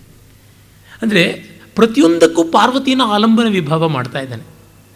ಜಿಂಕೆ ಇರಬಹುದು, ಆ ಒಂದು ಮರಗಿಡಗಳ ಚಿಗುರು ಇರಬಹುದು, ಇವೆಲ್ಲಕ್ಕೂ ಪಾರ್ವತಿಯೇ ಆಲಂಬನ. ಇಡೀ ಸರ್ಗವನ್ನು ಪಾರ್ವತಿಮಯ ಮಾಡಿದ್ದಾನೆ. ಅವಳು ತಪಸ್ಸಿನಲ್ಲಿದ್ದರೂ ಸುಂದರಿ. ಪ್ರಿಯೇಶ ಸೌಭಾಗ್ಯ ಫಲಾಹಿ ಚಾರುತ. 3ನೇ ಸರ್ಗದಲ್ಲಿ ಕಂಡ ಸೌಂದರ್ಯಕ್ಕಿಂತ ಕೋಟಿ ಪಟ್ಟು ಚೆನ್ನಾಗಿ ಕಾಣಿಸ್ತಾ ಇದ್ದಾಳೆ. ತಪಕೃಶವಾದ ಶರೀರ ಬಾಲೆಂದಿನಂತೆ ಅತ್ಯಂತ ರಮಣೀಯವಾಗಿದೆ ಅಲ್ಲ. ಬಿದಿಗೆ ಚಂದ್ರಮನಿಗಿಂತ ಸೊಗಸು ಯಾವುದು? ಆ ರೀತಿ ಪಾರ್ವತಿಯ ತಪಸ್ಸು ಕೂಡ. ಶರತ್ಕಾಲ ಖಾಲಿಯಾದ ಬರಮೋಡ, ಬಿಳಿ ಮೋಡ, ಆದರೆ ಆ ಮೋಡದಲ್ಲಿ ಎಷ್ಟು ಸೊಗಸು, ಎಷ್ಟು ಕಾಂತಿ, ಯಾವ ತರಹ ಇಲ್ಲ. ಹೇಮಂತದಲ್ಲಿ ಎಲ್ಲ ಎಲೆಗಳನ್ನು ಕಳಚಿಕೊಂಡಿದ್ದರೂ ಅಸ್ಥಿಪಂಜರದಂತೆ ಕಂಡರೂ ಆ ಮರಗಳ ಒಂದೊಂದು ಕೊಂಬೆ, ರೆಂಬೆಗಳು, ಶಾಖ ವಿಶಾಖ ವಿಪ್ರಶಾಖೆಗಳೆಲ್ಲ ಕಂಡಾಗ ಅದು ಎಷ್ಟು ಸೊಗಸಾದ ಡಿಸೈನ್, ಅದು ಎಂಥ ಒಂದು ಗ್ರಿಲ್ ಥರ ಕಾಣಿಸುತ್ತದೆ, ಒಂದು ಕಬ್ಬಿಣದ ಜಾಲಂಧ್ರ ಮಾಡಿದಂತೆ ಕಾಣಿಸುತ್ತದೆ. ಆ ರಿಕ್ತತೆಯಲ್ಲಿ ಒಂದು ಸೌಂದರ್ಯದ ಪರಿಪೂರ್ಣತೆ ತೋರುವುದಿಲ್ವ? ಪಾರ್ವತಿಯ ತಪಸ್ಸು ಹಾಗೆ. ಯದುಚ್ಯತೆ ಪಾರ್ವತಿ ಪಾಪವೃತ್ತಯೇ ನರೂಪಮಿತ್ಯವ್ಯಭಿಚಾರಿ ತದ್ವಚಃ ತಥಾಹಿ ತೇ ಶೀಲ ಮುದಾರ ದರ್ಶನೆ ತಪಸ್ವಿನಾಮಪ್ಯುಪದೇಶತಾಂ ಗತಂ. ಪಾರ್ವತಿ ಯತ್ ರೂಪಂ ಪಾಪವೃತ್ತಯೇ ಇತಿ ವದಂತಿ ತತ್ ಅವ್ಯಭಿಚಾರಿ ತದ್ವಚಃ ನ. ಅಂದರೆ ರೂಪ ಇದ್ದಲ್ಲಿ ಚಾರಿತ್ರ್ಯ ಇರೋಲ್ಲ ಅಂತಂತಾರಲ್ಲ, ರೂಪ ಇದ್ದವರೆಲ್ಲರೂ ಶೀಲವಂತರಲ್ಲ ಅಂತ ಹೀಗೆಲ್ಲ ಬಹಳ ಟಾಲ್ ಈಕ್ವೇಷನ್ಸ್ ಹಾಕಿಬಿಡ್ತಾರಲ್ಲ, ಇದು ಸಾಧುವಲ್ಲ ಅಂತ ನನಗನ್ಸುತ್ತೆ. ರೂಪ ಇದ್ದರೂ ಸೌಶೀಲ್ಯ ಇರಬಹುದಲ್ಲ. ಯಾಕೆಂದರೆ ಜನಪ್ರಿಯವಾದಂಥ ಕೃತಿಗಳು ಯಾವುದೂ ಶ್ರೇಷ್ಠವಲ್ಲ ಅಂತ ನಮ್ಮ ಕೆಲವರು ಮನ್ಯರು ವಿಮರ್ಶಕಾಗ್ರೇಸರಂ ಬ್ರುವಾಣರು ಮಾಡಿಕೊಂಡಿದ್ದಾರೆ. ಅದು ತುಂಬ ಅನರ್ಥದಾಯಕವಾದದ್ದು. ಅದು ಯಾರು ಅಂತ ನಿಮಗೆಲ್ಲ ಗೊತ್ತೇ ಇದೆ. ದಿನದಿನವೂ ಪತ್ರಿಕೆಯಲ್ಲಿ ತರಹೇವಾರಿ ಹೇಳಿಕೆ ಕೊಡ್ತಾನೇ ಇದ್ದಾರಲ್ಲ. ಆ ಶನಿ ಸಂತಾನವೇ ಇಂಥದ್ದೆಲ್ಲ ಮಾಡಿದ್ದು. ಹಾಗೆ ಮಾಡ್ಕೊಂಡು ಬಂದರು. ಯಾಕೆ? ವಾಲ್ಮೀಕಿ, ವ್ಯಾಸ, ಕಾಳಿದಾಸ, ಕುಮಾರವ್ಯಾಸ, DVG ಇವರೆಲ್ಲರೂ ಕೂಡ ಜನಪ್ರಿಯರೇ. ಕುವೆಂಪು ಜನಪ್ರಿಯರು, ನರಸಿಂಹಸ್ವಾಮಿ ಜನಪ್ರಿಯರು, ಬೇಂದ್ರೆ ಜನಪ್ರಿಯರು, ಶಿವರಾಮ್ ಕಾರಂತರ ಜನಪ್ರಿಯರು, ಭೈರಪ್ಪನವರು ಪರಮ ಜನಪ್ರಿಯರು. ಇವರು ಯಾರೂ ಆಗಬಾರ್ದಲ್ಲ ಅವರಿಗೆ. ಯಾಕೆಂದರೆ ಇವರ ಸಿದ್ಧಾಂತಗಳನ್ನು ಅವರು ಹೇಳೋಲ್ಲ, ಮತ್ತು ಇವರು ಅವರಲ್ಲ. ಅದೇ ಇವರ ಪಾಪದಿಂದಲೋ ಇವರ ಪುಣ್ಯದಿಂದಲೋ ಇವರು ಅವರಾಗಿಲ್ಲ. ಅದಕ್ಕಾಗಿ ಜನಪ್ರಿಯವಾದದ್ದು ಯಾವುದೂ ಶ್ರೇಷ್ಠವಲ್ಲ ಅಂತ. ಯಾವನ ಪುಸ್ತಕವನ್ನು ಯಾರೂ ಮೂಸಲಿಲ್ವೋ, ಕತ್ತೆ ಕೂಡ ತಿಂದರೆ ವಾಂತಿ ಬರುತ್ತೆ, ಹೊಟ್ಟೆ ನೋವು ಬರುತ್ತೆ ಅಂತ ತುಚ್ಛೀಕಾರ ಮಾಡಿ ಒದ್ದು ಹೋಯ್ತಲ್ಲ ಲದ್ದಿ ಹಾಕಿ ಅದರ ಮೇಲೆ, ಆ ಒಂದು ಸಾಹಿತ್ಯ ಬರೀತಕ್ಕಂಥವ್ರು ಮಾಡಿಕೊಂಡಂಥ ಸಿದ್ಧಾಂತ. ಆದರೆ ಜನಪ್ರಿಯವಾದದ್ದು ಶ್ರೇಷ್ಠವೂ ಆಗಿರಬಹುದು, ಅಲ್ಲ ಆಗಬೇಕು, ಹಾಗಾಗಬೇಕು. ಅದು ಆದರ್ಶ. ಕಲ್ಯಾಣಿ ರಾಗ ಯಾರಿಗಿಷ್ಟವಾಗೋಲ್ಲ, ಹಿಂದೋಳ ಯಾರಿಗಿಷ್ಟ ಆಗೋಲ್ಲ, ಬಿಹಾಗ, ಮಾಲ್ಕೌನ್ಸ್ ಇವೆಲ್ಲ ಯಾರಿಗಿಷ್ಟವಾಗೋದಿಲ್ಲ. ಆದರೆ ಅವು ಶ್ರೇಷ್ಠವಾದ ರಾಗಗಳಲ್ವ? ಹೀಗೆ ಬೇಲೂರು ಹಳೇಬೀಡು, ಖಜುರಾಹೋ, ಬಾದಾಮಿ, ಪಟ್ಟದಕಲ್ಲು, ಎಲಿಫೆಂಟ ಯಾರ ಕಣ್ಮನಸ್ಸನ್ನು ತಣಿಸೋದಿಲ್ಲ. ಅವು ಶ್ರೇಷ್ಠವಾದ ಕಲೆ ಅಲ್ವಾ? ನೀವು ಹೋಗಿ ನೋಡಿ, ಜಗತ್ತಿನ ಮ್ಯೂಸಿಯಂಗಳಲ್ಲಿ ಮಾಡರ್ನ್ ಪೇಂಟಿಂಗಿನ ಮುಂದೆ ನೊಣವೂ ಸುಳಿಯೋದಿಲ್ಲ. ಯಾಕೆ ಅಂತಂದರೆ ಅಲ್ಲಿ ತನಗೂ ಭ್ರಮೆ ಉಂಟು ಮಾಡೋದು ಯಾವುದೂ ಇಲ್ಲ. ಒಂದು ನೊಣ ಅಲ್ಲಿ ಮಾಂಸದ ತುಂಡಿದೆ ಅಂತ ಹಾರಿ ಕೂತ್ಕೊಳ್ಬೇಕು ಅಂದರೆ ಅಷ್ಟು ರಿಯಲಿಸ್ಟಿಕ್ ಆದ ಒಳ್ಳೆ ಪೇಂಟಿಂಗ್ ಮಾಡಿರಬೇಕು. ಅಲ್ಲಿ ಏನೂ ಇರೋದಿಲ್ಲ, ಶೂನ್ಯ. ಅಲ್ಲಿ ಯಾರೂ ಕಾಣಿಸೋದಿಲ್ಲ. ಅದೇ ಕ್ಲಾಸಿಕಲ್ ಪೇಂಟಿಂಗ್ಸ್ ಏನಿವೆ ಅಲ್ಲಿಯೇ ಜನ ಮುಖರು ಕೊಡ್ತಕ್ಕಂಥದ್ದು. ವೆಂಕಟಪ್ಪ ಆರ್ಟ್ ಗ್ಯಾಲರಿಗೆ ಹೋಗಿ ನೋಡಿದರೆ ಗೊತ್ತಾಗುತ್ತೆ. ಬೇಕಾದಂತೆ ಇರತಕ್ಕಂಥ ಆರ್ಟ್ ಗ್ಯಾಲರಿಗಳಲ್ಲಿ ನೋಡಿ ಯಾರೂ ಬರೋದಿಲ್ಲ. ನಮ್ಮ BKS ವರ್ಮಾ ಅವರು ಪೇಂಟಿಂಗ್ ಎಕ್ಸಿಬಿಷನ್ ಮಾಡಿದಾಗ 1000 ಗಟ್ಟಲೆ ಜನ ಚಿತ್ರಕಲಾ ಪರಿಷತ್ತಲ್ಲಿ ಕ್ಯೂ ನಿಂತರು. ಇಂದು ಅದು ದಾಖಲೆಯಾಗಿದೆ ಚಿತ್ರಕಲಾ ಪರಿಷತ್ನಲ್ಲಿ. ಕೆಲವರ ಪೇಂಟಿಂಗ್ಗಳನ್ನು ನೋಡೋದಕ್ಕೆ ಅಷ್ಟು ಜನ ಬಂದಿದ್ದು. ಅದರೊಳಗೆ ವರ್ಮಾ ಅವ್ರದ್ದು ಮೊದಲನೇ ಸ್ಥಾನ ಅಂತ. ಮಾಡಿದ್ದೆ ಮಾಡರ್ನ್ ಪೇಂಟಿಂಗ್ಸು. ಯಾರೂ ಬರೋದಿಲ್ಲ. ಯಾವನೋ ತಲೆಮಾಸದವನು IT-BT ಕಂಪನಿಗಳ ಟೈಕೂನ್ಸ್ ಯಾರಿರ್ತಾರೆ ಅವರಿಗೆ ಚಿತ್ರವನ್ನು ಹಿಂಗಿಡಿದು ನೋಡಬೇಕಾ ಅನ್ನೋದು ಗೊತ್ತಿಲ್ಲ. ಅತಿ ಹೆಚ್ಚು ಬೆಲೆ ಕೊಟ್ಟದ್ದಕ್ಕೆ ಸೌಂದರ್ಯ ಇದೆ ಅಂತ ಒಂದು ಭ್ರಮೆ. ಆ ರೀತಿಯಾದದ್ದು. ಕನ್ನಡ ಸುಧಾರಣೆಗೆ ಹೋಗ್ತಾರಲ್ಲ, ಬನವಾಸಿ ಬಳಗ, ಬಿಕನಾಸಿ ಬಳಗ ಅಂತೆಲ್ಲ. ನಾವು IT-BTಲಿದ್ದೀವಿ, ಅದಕ್ಕೆ ನಾವು ಬುದ್ಧಿವಂತರದನ್ನೇ ಕನ್ನಡ ಭಾಷೆ ಸುಧಾರಿಸಬೇಕು. ಈ ಥರದ ಅವಿವೇಕ. ಈ ಮಾತು ನನಗೆ ಈ ರೀತಿಯಿಂದ ಅವ್ರು ಮಾಡ್ತಾರೆ ಎನ್ನುವುದನ್ನು ನನ್ನ ಗೆಳೆಯ ಹೇಳಿದ್ದು. ಅದರಿಂದ ನನಗೆ ಗೊತ್ತಾಯಿತು, ಹೌದು ಅಂತ ನನಗೆ ಸಾಬೀತಾಯಿತು. ಏಕೆಂದರೆ ಅಹಂಕಾರದಿಂದ ಬಂದದ್ದು, ಅವಿವೇಕದಿಂದ ಬಂದದ್ದು. ಪಾರ್ವತಿಯ ಸೌಂದರ್ಯ ಆ ದೃಷ್ಟಿಯಿಂದ ಬಂದದ್ದಲ್ಲ. ಈ ರೂಪ ಶೀಲ ಸಮೃದ್ಧವಾದದ್ದು. ಅದರಿಂದಲೇ ಉದಾರ ದರ್ಶನೆ ಅಂತ ಹೇಳ್ತಾನೆ. ನಿನ್ನ ನೋಟ, ನಿನ್ನನ್ನು ನೋಡುವ ನೋಟ, ನೀನು ನೋಡುವ ನೋಟ, ಇವೆರಡೂ ಉದಾರವಾದದ್ದು, ಎರಡೂ ಗಂಭೀರವಾದದ್ದು. ತಪಸ್ವಿಗಳಿಗೆ ಮಾರ್ಗದರ್ಶಕವಾಗಿರ್ತಕ್ಕಂಥದ್ದು. ಯಾವ ತಪಸ್ವಿಯೂ ತನ್ನ ತಪಸ್ಸಿನ ಸೌಂದರ್ಯವನ್ನು ಇಷ್ಟು ಚೆನ್ನಾಗಿ ತೋರಿಸಲಾರ ಅಂಥದ್ದಾಗಿದೆ ಅಂತ. ನೋಡಿ, ವ್ಯಕ್ತಿಗಳಲ್ಲಿ ಆತ್ಮ ಸೌಂದರ್ಯ ಬೆಳೆದರೆ ಎಷ್ಟು ಭಾವ ಸೌಂದರ್ಯ ವ್ಯಕ್ತೀಕೃತವಾಗುತ್ತದೆ ಅಂತ. ವಿಕೀರ್ಣ ಸಪ್ತರ್ಷಿ ಬಲಿಪ್ರಹಾಸಿಭಿ ತಥಾನ ಗಾಂಗೈ ಸಲಿಲೈರ್ದಿವಶ್ಚ್ಯುತೈ ಯಥಾತ್ವದೀಯೈಶ್ಚರಿತೈರ್ ಅನಾವಿಲೈ ಮಹೀಧರ ಪಾವಿತಯೇಶ ಸಾನ್ವಯ. ತುಂಬ ಸೊಗಸಾದ ಪದ್ಯ ಹೇಳ್ತಾ ಇದ್ದಾನೆ. ನಿನ್ನಂಥ ಮಗಳು ಹುಟ್ಟಿದರೆ ಕುಲ ಉದ್ಧಾರ ಆಗುತ್ತದೆ ಅಂತ. ಒಳ್ಳೆಯ ಮಗಳಿಂದ ಮನೆ ಉದ್ಧಾರ ಆಗುತ್ತದೆ ಅಂತನ್ನುವ ಮಾತನ್ನು ಮಹಾಕವಿ 1600 ವರ್ಷಗಳಿಗೂ ಮುಂಚೆ ನ್ಯೂನಾತಿ ನ್ಯೂನ ಹೇಳಿಬಿಟ್ಟ. ವಿಕೀರ್ಣ ಸಪ್ತರ್ಷಿ ಬಲಿಪ್ರಹಾಸಿಭಿ ಅಂತಂದರೆ ಸಪ್ತರ್ಷಿಗಳು ಯಾರು ತಮ್ಮ ಪೂಜಾ ಪುಷ್ಪಗಳ ಮೂಲಕವಾಗಿ ಗಂಗೆಯನ್ನು ಅರ್ಚನೆ ಮಾಡ್ತಾರಲ್ಲ, ಗಂಗೆಗೆ ಸಪ್ತರ್ಷಿಗಳು ಬಂದು ತಮ್ಮ ಅರ್ಘ್ಯವನ್ನು ಕೊಡ್ತಾರೆ. ಆ ಅರ್ಘ್ಯದ ಬೊಗಸೆಗಳ ಹೂವನ್ನು ಅಲ್ಲಿ ಚೆಲ್ಲಾಡ್ತಾರೆ ದೇವಗಂಗೆಯಲ್ಲಿ. ಅಂಥ ದೇವಗಂಗೆ ನಿನ್ನ ತಂದೆಯ ಒಡಲಲ್ಲಿ ಹುಟ್ಟಿ ಅಲ್ಲಿ ಚೆಲ್ಲಾಡಿಕೊಂಡು ಹೋಗ್ತಾ ಇರ್ತಕ್ಕಂಥದ್ದು. ಅಲಕನಂದೆಯೇ, ಮಂದಾಕಿನಿಯೇ, ಭಾಗೀರಥಿಯೇ ಯಾವುದಿರಬಹುದು, ಎಲ್ಲ ಗಂಗಾ ಶಾಖೆ ಅವೆಲ್ಲವೂ ಕೂಡ ನಿನ್ನ ತಂದೆಯ ಒಡಲಲ್ಲಿ ಹುಟ್ಟಿ ಹರಿಯುವಂಥದ್ದು. ಆ ಗಂಗೆ ಮತ್ತು ನಿನ್ನ ಪಾವನವಾದಂಥ ಚಾರಿತ್ರ ಇವುಗಳಿಂದಲೇ ನಿನ್ನ ತಂದೆ ಪಾವಿತನಾದದ್ದು, ಇನ್ಯಾವುದರಿಂದಲೂ ಅಲ್ಲ ಅಂತ ಹೀಗೆ ಹೇಳುವ ಮೂಲಕವಾಗಿ ಇವಳ ತಪಸ್ಸು ಹಿಮವಂತನಿಗೆ ಒಂದು ಕಿರೀಟವನ್ನು ತಂದುಕೊಟ್ಟದ್ದು, ಅವನಿಗೆ ಒಂದು ಗೌರವ ತಂದುಕೊಟ್ಟದ್ದು ಅನ್ನೋದನ್ನು ಕವಿ ಹೇಳ್ತಾ ಇದ್ದಾನೆ. ಅನೇನ ಧರ್ಮಸ್ಸ ವಿಶೇಷ ಮಧ್ಯಮೆ ತ್ರಿವರ್ಗಸಾರ ಪ್ರತಿಭಾತಿ ಭಾವಿನಿ ತ್ವಯಾ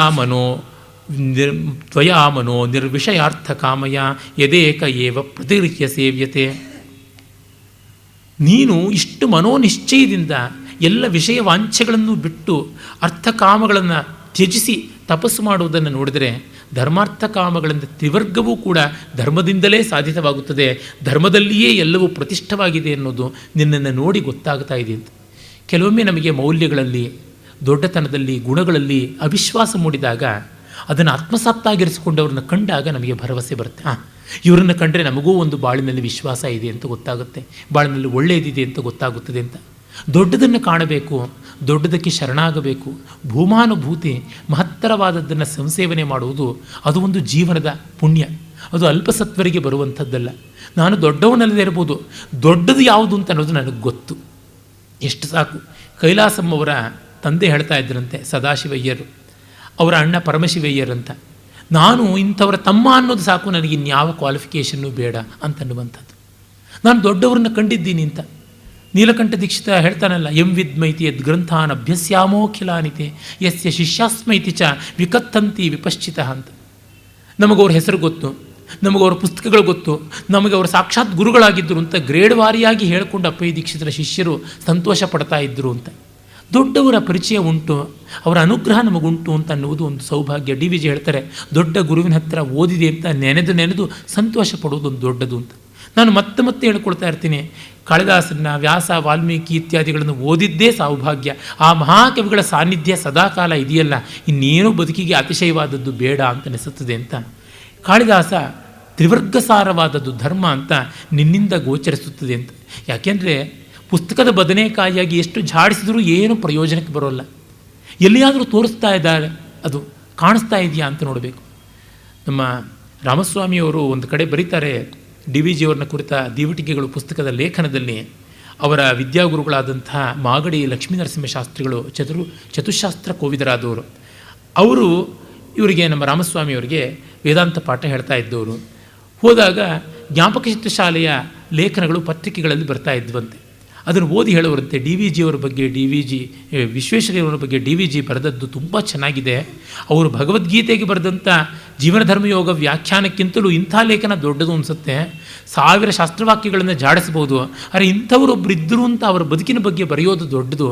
ಆಚರಣೆ ಪರಮಶಾಸ್ತ್ರಕ್ಕಿಂತ ಸರಿಯುದಾಹರಣೆ ಅಂತೀವಲ್ಲ, ಅಂಥ ವಾಲ್ಮೀಕಿ ನಾರದರನ್ನು ಕೇಳಿದ್ದೇನು, ಜ್ಞಾತುಮೇವಂ ವಿಧಂ ನರಂ ಅಸ್ಮಿನ್ ಸಾಂಪ್ರತಂ ಲೋಕೆ, ಈ ಹೊತ್ತಿನ ಲೋಕದಲ್ಲಿ ಇಂಥ ವ್ಯಕ್ತಿ, ಇಂಥ ಗುಣ ಇರುವ ಮಾನವ ಇದ್ದಾನ ಇಲ್ವಾ ಅದನ್ನು ಹೇಳಿ. ಯಾರೋ ಇದ್ದರಂತೆ ಅಂದರೆ ನಮಗೇನು ಬೇಕು? ದೂರದ ನಕ್ಷತ್ರ ಇದ್ದರೂ ಒಂದು ದೀಪ ಮಾನುಷ ಸಖನನ್ನು ಕೋರುತ್ತದೆ ಅಂತ. ಕಾರಿರುಳ ದಾರಿಯಲ್ಲಿ ನಕ್ಷತ್ರ ದೂರದಲ್ಲಿ ಎಷ್ಟಿದ್ರೂ ನಮಗೇನು ಪ್ರಯೋಜನ ಆಗೋಲ್ಲ. ಅಲ್ಲಿ ಒಂದು ಮಿಣುಕು ದೀಪ ಗುಡಿಸಲಿನಲ್ಲಿ ಉರಿತಾ ಇದ್ದರೆ ನಮಗೆ ನೆನಪು, ಧೈರ್ಯ, ಅದು ಅಲ್ಲಿ ಏನಾದರೂ ಸಿಗುತ್ತದೆ ಅಂತ. ಈ ರೀತಿ ಇಮ್ಮಿಡಿಯಸಿ, ಟ್ಯಾಂಜೆನ್ಸಿ ಅದು ಬಹಳ ಬೇಕು ಅಂತನ್ನುವ ಮಾತನ್ನು ಕವಿಯಲ್ಲಿ ತೋರ್ಪಡಿಸ್ತಾನೆ. ಪ್ರಯುಕ್ತ ಸತ್ಕಾರ ವಿಶೇಷಮಾತ್ಮನ ನಮಾಂ ಪರಂ ಸಂಪ್ರತಿಪತ್ತುಮರ್ಹಸಿ ಯತಸ್ಸತಾಂ ಸನ್ನತಗತ್ಯ ಸಂಗತಂ ಮನೀಷಿಭಿಃ ಸಪ್ತಪದೀನ ಮುಚ್ಯತೆ. ವ್ಯಾಕರಣ ಸೂತ್ರವನ್ನು ಇಲ್ಲಿ ಕವಿ ಸೊಗಸಾಗಿ ಕಾವ್ಯದಲ್ಲಿ ಸೇರಿಸಿಬಿಟ್ಟಿದ್ದಾನೆ. ಪ್ರಯುಕ್ತ ಸತ್ಕಾರ ವಿಶೇಷಮಾತ್ಮನ ನಮಾಂ ಪರಂ ಸಂಪ್ರತಿಪತ್ತುಮರ್ಹಸಿ. ನೀನು ನನಗೆ ಅತಿಥಿ ಸತ್ಕಾರ ಮಾಡಿದ ಕಾರಣ ನನ್ನನ್ನು ಬೇರೆಯವನು ಅಂತ ಭಾವಿಸಿಕೊಳ್ಳಬೇಡ.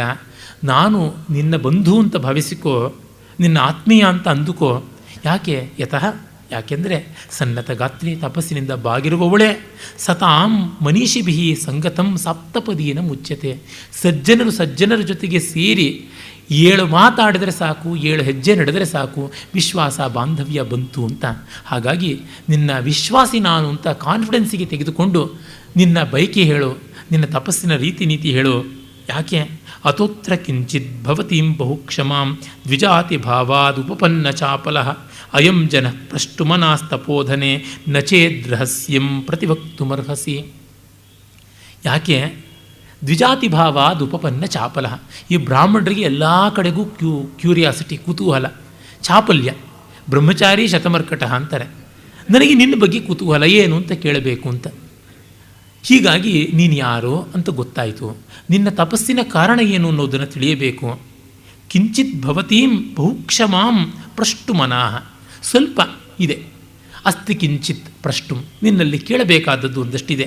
ತಪೋಧನೆ ನ ಚೇದ್ ರಹಸ್ಯಂ, ಅದು ರಹಸ್ಯವಲ್ಲದ ಪಕ್ಷದಲ್ಲಿ ಪ್ರತಿವಕ್ತು ಮರ್ಹಸಿ. ಆ ಎಟಿಕೇಟ್ ನೋಡಿ, ಆ ಶಿಷ್ಟತೆ. ಗುಟ್ಟಾಗಿದ್ದರೆ ಬೇಡ. ಯಾಕೆ? ನವಗೋಪ್ಯಂಚ ಕಾರಯೇತ್, ಷಡ್ಗೋಪ್ಯಂಚ ಕಾರಯೇತ್ ಅಂತೆಲ್ಲ ಉಂಟು. ತನ್ನ ವಯಸ್ಸನ್ನು, ತನ್ನ ರಹಸ್ಯ ನಾಮವನ್ನು ಮತ್ತು ತನ್ನ ಸಂಬಳವನ್ನು, ತನ್ನ ದೌರ್ಬಲ್ಯಗಳನ್ನು, ತನ್ನ ಕುಟುಂಬದ ವಿವರಗಳನ್ನು ಇತ್ಯಾದಿಗಳನ್ನೆಲ್ಲ ಹೇಳಬಾರದು ಅಂತ ಶಾಸ್ತ್ರ ಹೇಳುತ್ತೆ. ಮಂತ್ರವನ್ನು ಹೇಳಬಾರದು, ಈ ಥರದ್ದೆಲ್ಲ ಉಂಟು. ಮತ್ತು ತನ್ನ ಸಾಧನೆಗಳು, ತನ್ನ ಅಚೀವ್ಮೆಂಟ್ಸು, ಅವಾರ್ಡ್ಗಳನ್ನು ಹೇಳಬಾರದು ಅಂತ ಉಂಟು. ಆದರೆ ಇವತ್ತು ನಾವು ಮೊದಲು ಕೊಡೋದೇ ಬಯೋಡೇಟಾ. ಇಂಥದ್ದೆಲ್ಲ ಹೇಳಬಾರದು ಅಂತ ಪ್ರವರ ಹೇಳಿಕೊಳ್ಳುವಾಗಲೂ ಕೂಡ ಕಿವಿಯನ್ನು ಮುಚ್ಚಿಕೊಂಡು ಹೇಳಬೇಕು. ಅಂದರೆ ನನ್ನನ್ನು ಕೀರ್ತಿಸ್ಕೊಳ್ತಾ ಇದ್ದೀನಿ, I am so and so ಅಂತ, ಅದಕ್ಕಾಗಿ ಕಿವಿ ಮುಚ್ಚಿ ಮತ್ತು ಆ ಕಿವಿಗಳನ್ನು ಮುಚ್ಚಿದ ಕೈಯಿಂದಲೇ ಅವನ ಕಾಲನ್ನು ಮುಟ್ಟಿ ನಮಸ್ಕಾರ ಮಾಡ್ತೀವಿ. ಅಂದರೆ ನಾನು ನನ್ನ ಬಗ್ಗೆ ಹೇಳ್ಕೊಳ್ಳೋದು ಅನಿವಾರ್ಯವಾದ್ದರಿಂದ ಹೇಳ್ಕೊಳ್ತಾ ಇದ್ದೀನಿ ಅಂತನ್ನುವಂಥದ್ದು. ಹೀಗೆ ಆ ನಮ್ರತೆ ಇದೆ, ಸೌಜನ್ಯ ಇದೆ, ರಹಸ್ಯವಲ್ಲದೆ ಇದರಲ್ಲಿ ಹೇಳು. ಯಾಕೆಂದರೆ ಅದು ಗುಟ್ಟು ಅಂದರೆ ಅದಕ್ಕೆ ಹೇಳು ಅಂತ ಶುರು ಮಾಡ್ತೀವಿ ನಾವು. ಕೇಳಬಾರ್ದು. ಕೆಲವೊಮ್ಮೆ ಕೆಲವರು ಯಾರೋ ಹೇಳಿದ್ರು ಅಂತಾರೆ, ಅದು ಯಾರು ಏನು ಎತ್ತ ಅಂತ ಕೊಕ್ಕೆ ಹಾಕಿ ಮತ್ತೆ ಕೆರಳಿಸ್ತಕ್ಕಂಥದ್ದು ಯುಕ್ತವಾಗೋದಿಲ್ಲ. ಹಾಗೆ ಹೇಳುವಲ್ಲಿಯೇ ಗೊತ್ತಾಗುತ್ತೆ. ಡಿ ವಿ ಜಿಯವರು, ಮೂರ್ತಿರಾಯರು ಎಲ್ಲ ತಮ್ಮ ಪುಸ್ತಕಗಳಲ್ಲಿ ಬರೆಯುವಾಗ ಕಾಕ ಗಾಗ ಹೇಳಿದ್ರು, ಯಾರಾಲಾವ ಹೇಳಿದ್ರು ಅಂತ ಹೀಗೆಲ್ಲ ಬರೀತಾರೆ. ಅವ್ರು ಯಾರು ಅಂತ ನಾವು ರಿಸರ್ಚ್ ಮಾಡಿಕೊಂಡು ಹೋಗಬಾರ್ದು. ಯಾಕೆಂದರೆ ಅವರು ಲೋಕಕ್ಕೆ ತಿಳಿದು ಈ ವಿಷಯದ ಮೂಲಕವಾಗಿ ಸಣ್ಣವರು ಅಂತ ಅನ್ನಿಸಿಕೊಳ್ಳಬಾರದು ಅಂತ ದೊಡ್ಡತನ ಇವರಲ್ಲಿದೆ. ಅದಕ್ಕೆ ನಾವು ಮುಂದೆ ಪ್ರಶ್ನೆ ಮಾಡಬಾರ್ದು. ಈ ರೀತಿಯಾದ ನಮ್ರತೆ ಸೌಜನ್ಯಗಳ ಮೂಲಕವಾಗಿ ಕವಿ ಬ್ರಹ್ಮಚಾರಿ ಶಿವನ ಮೂಲಕ ಪಾರ್ವತಿಯ ಮಾತುಗಳಿಗೆ ಪೀಠಿಕೆ ಹಾಕಿಸ್ತಾನೆ.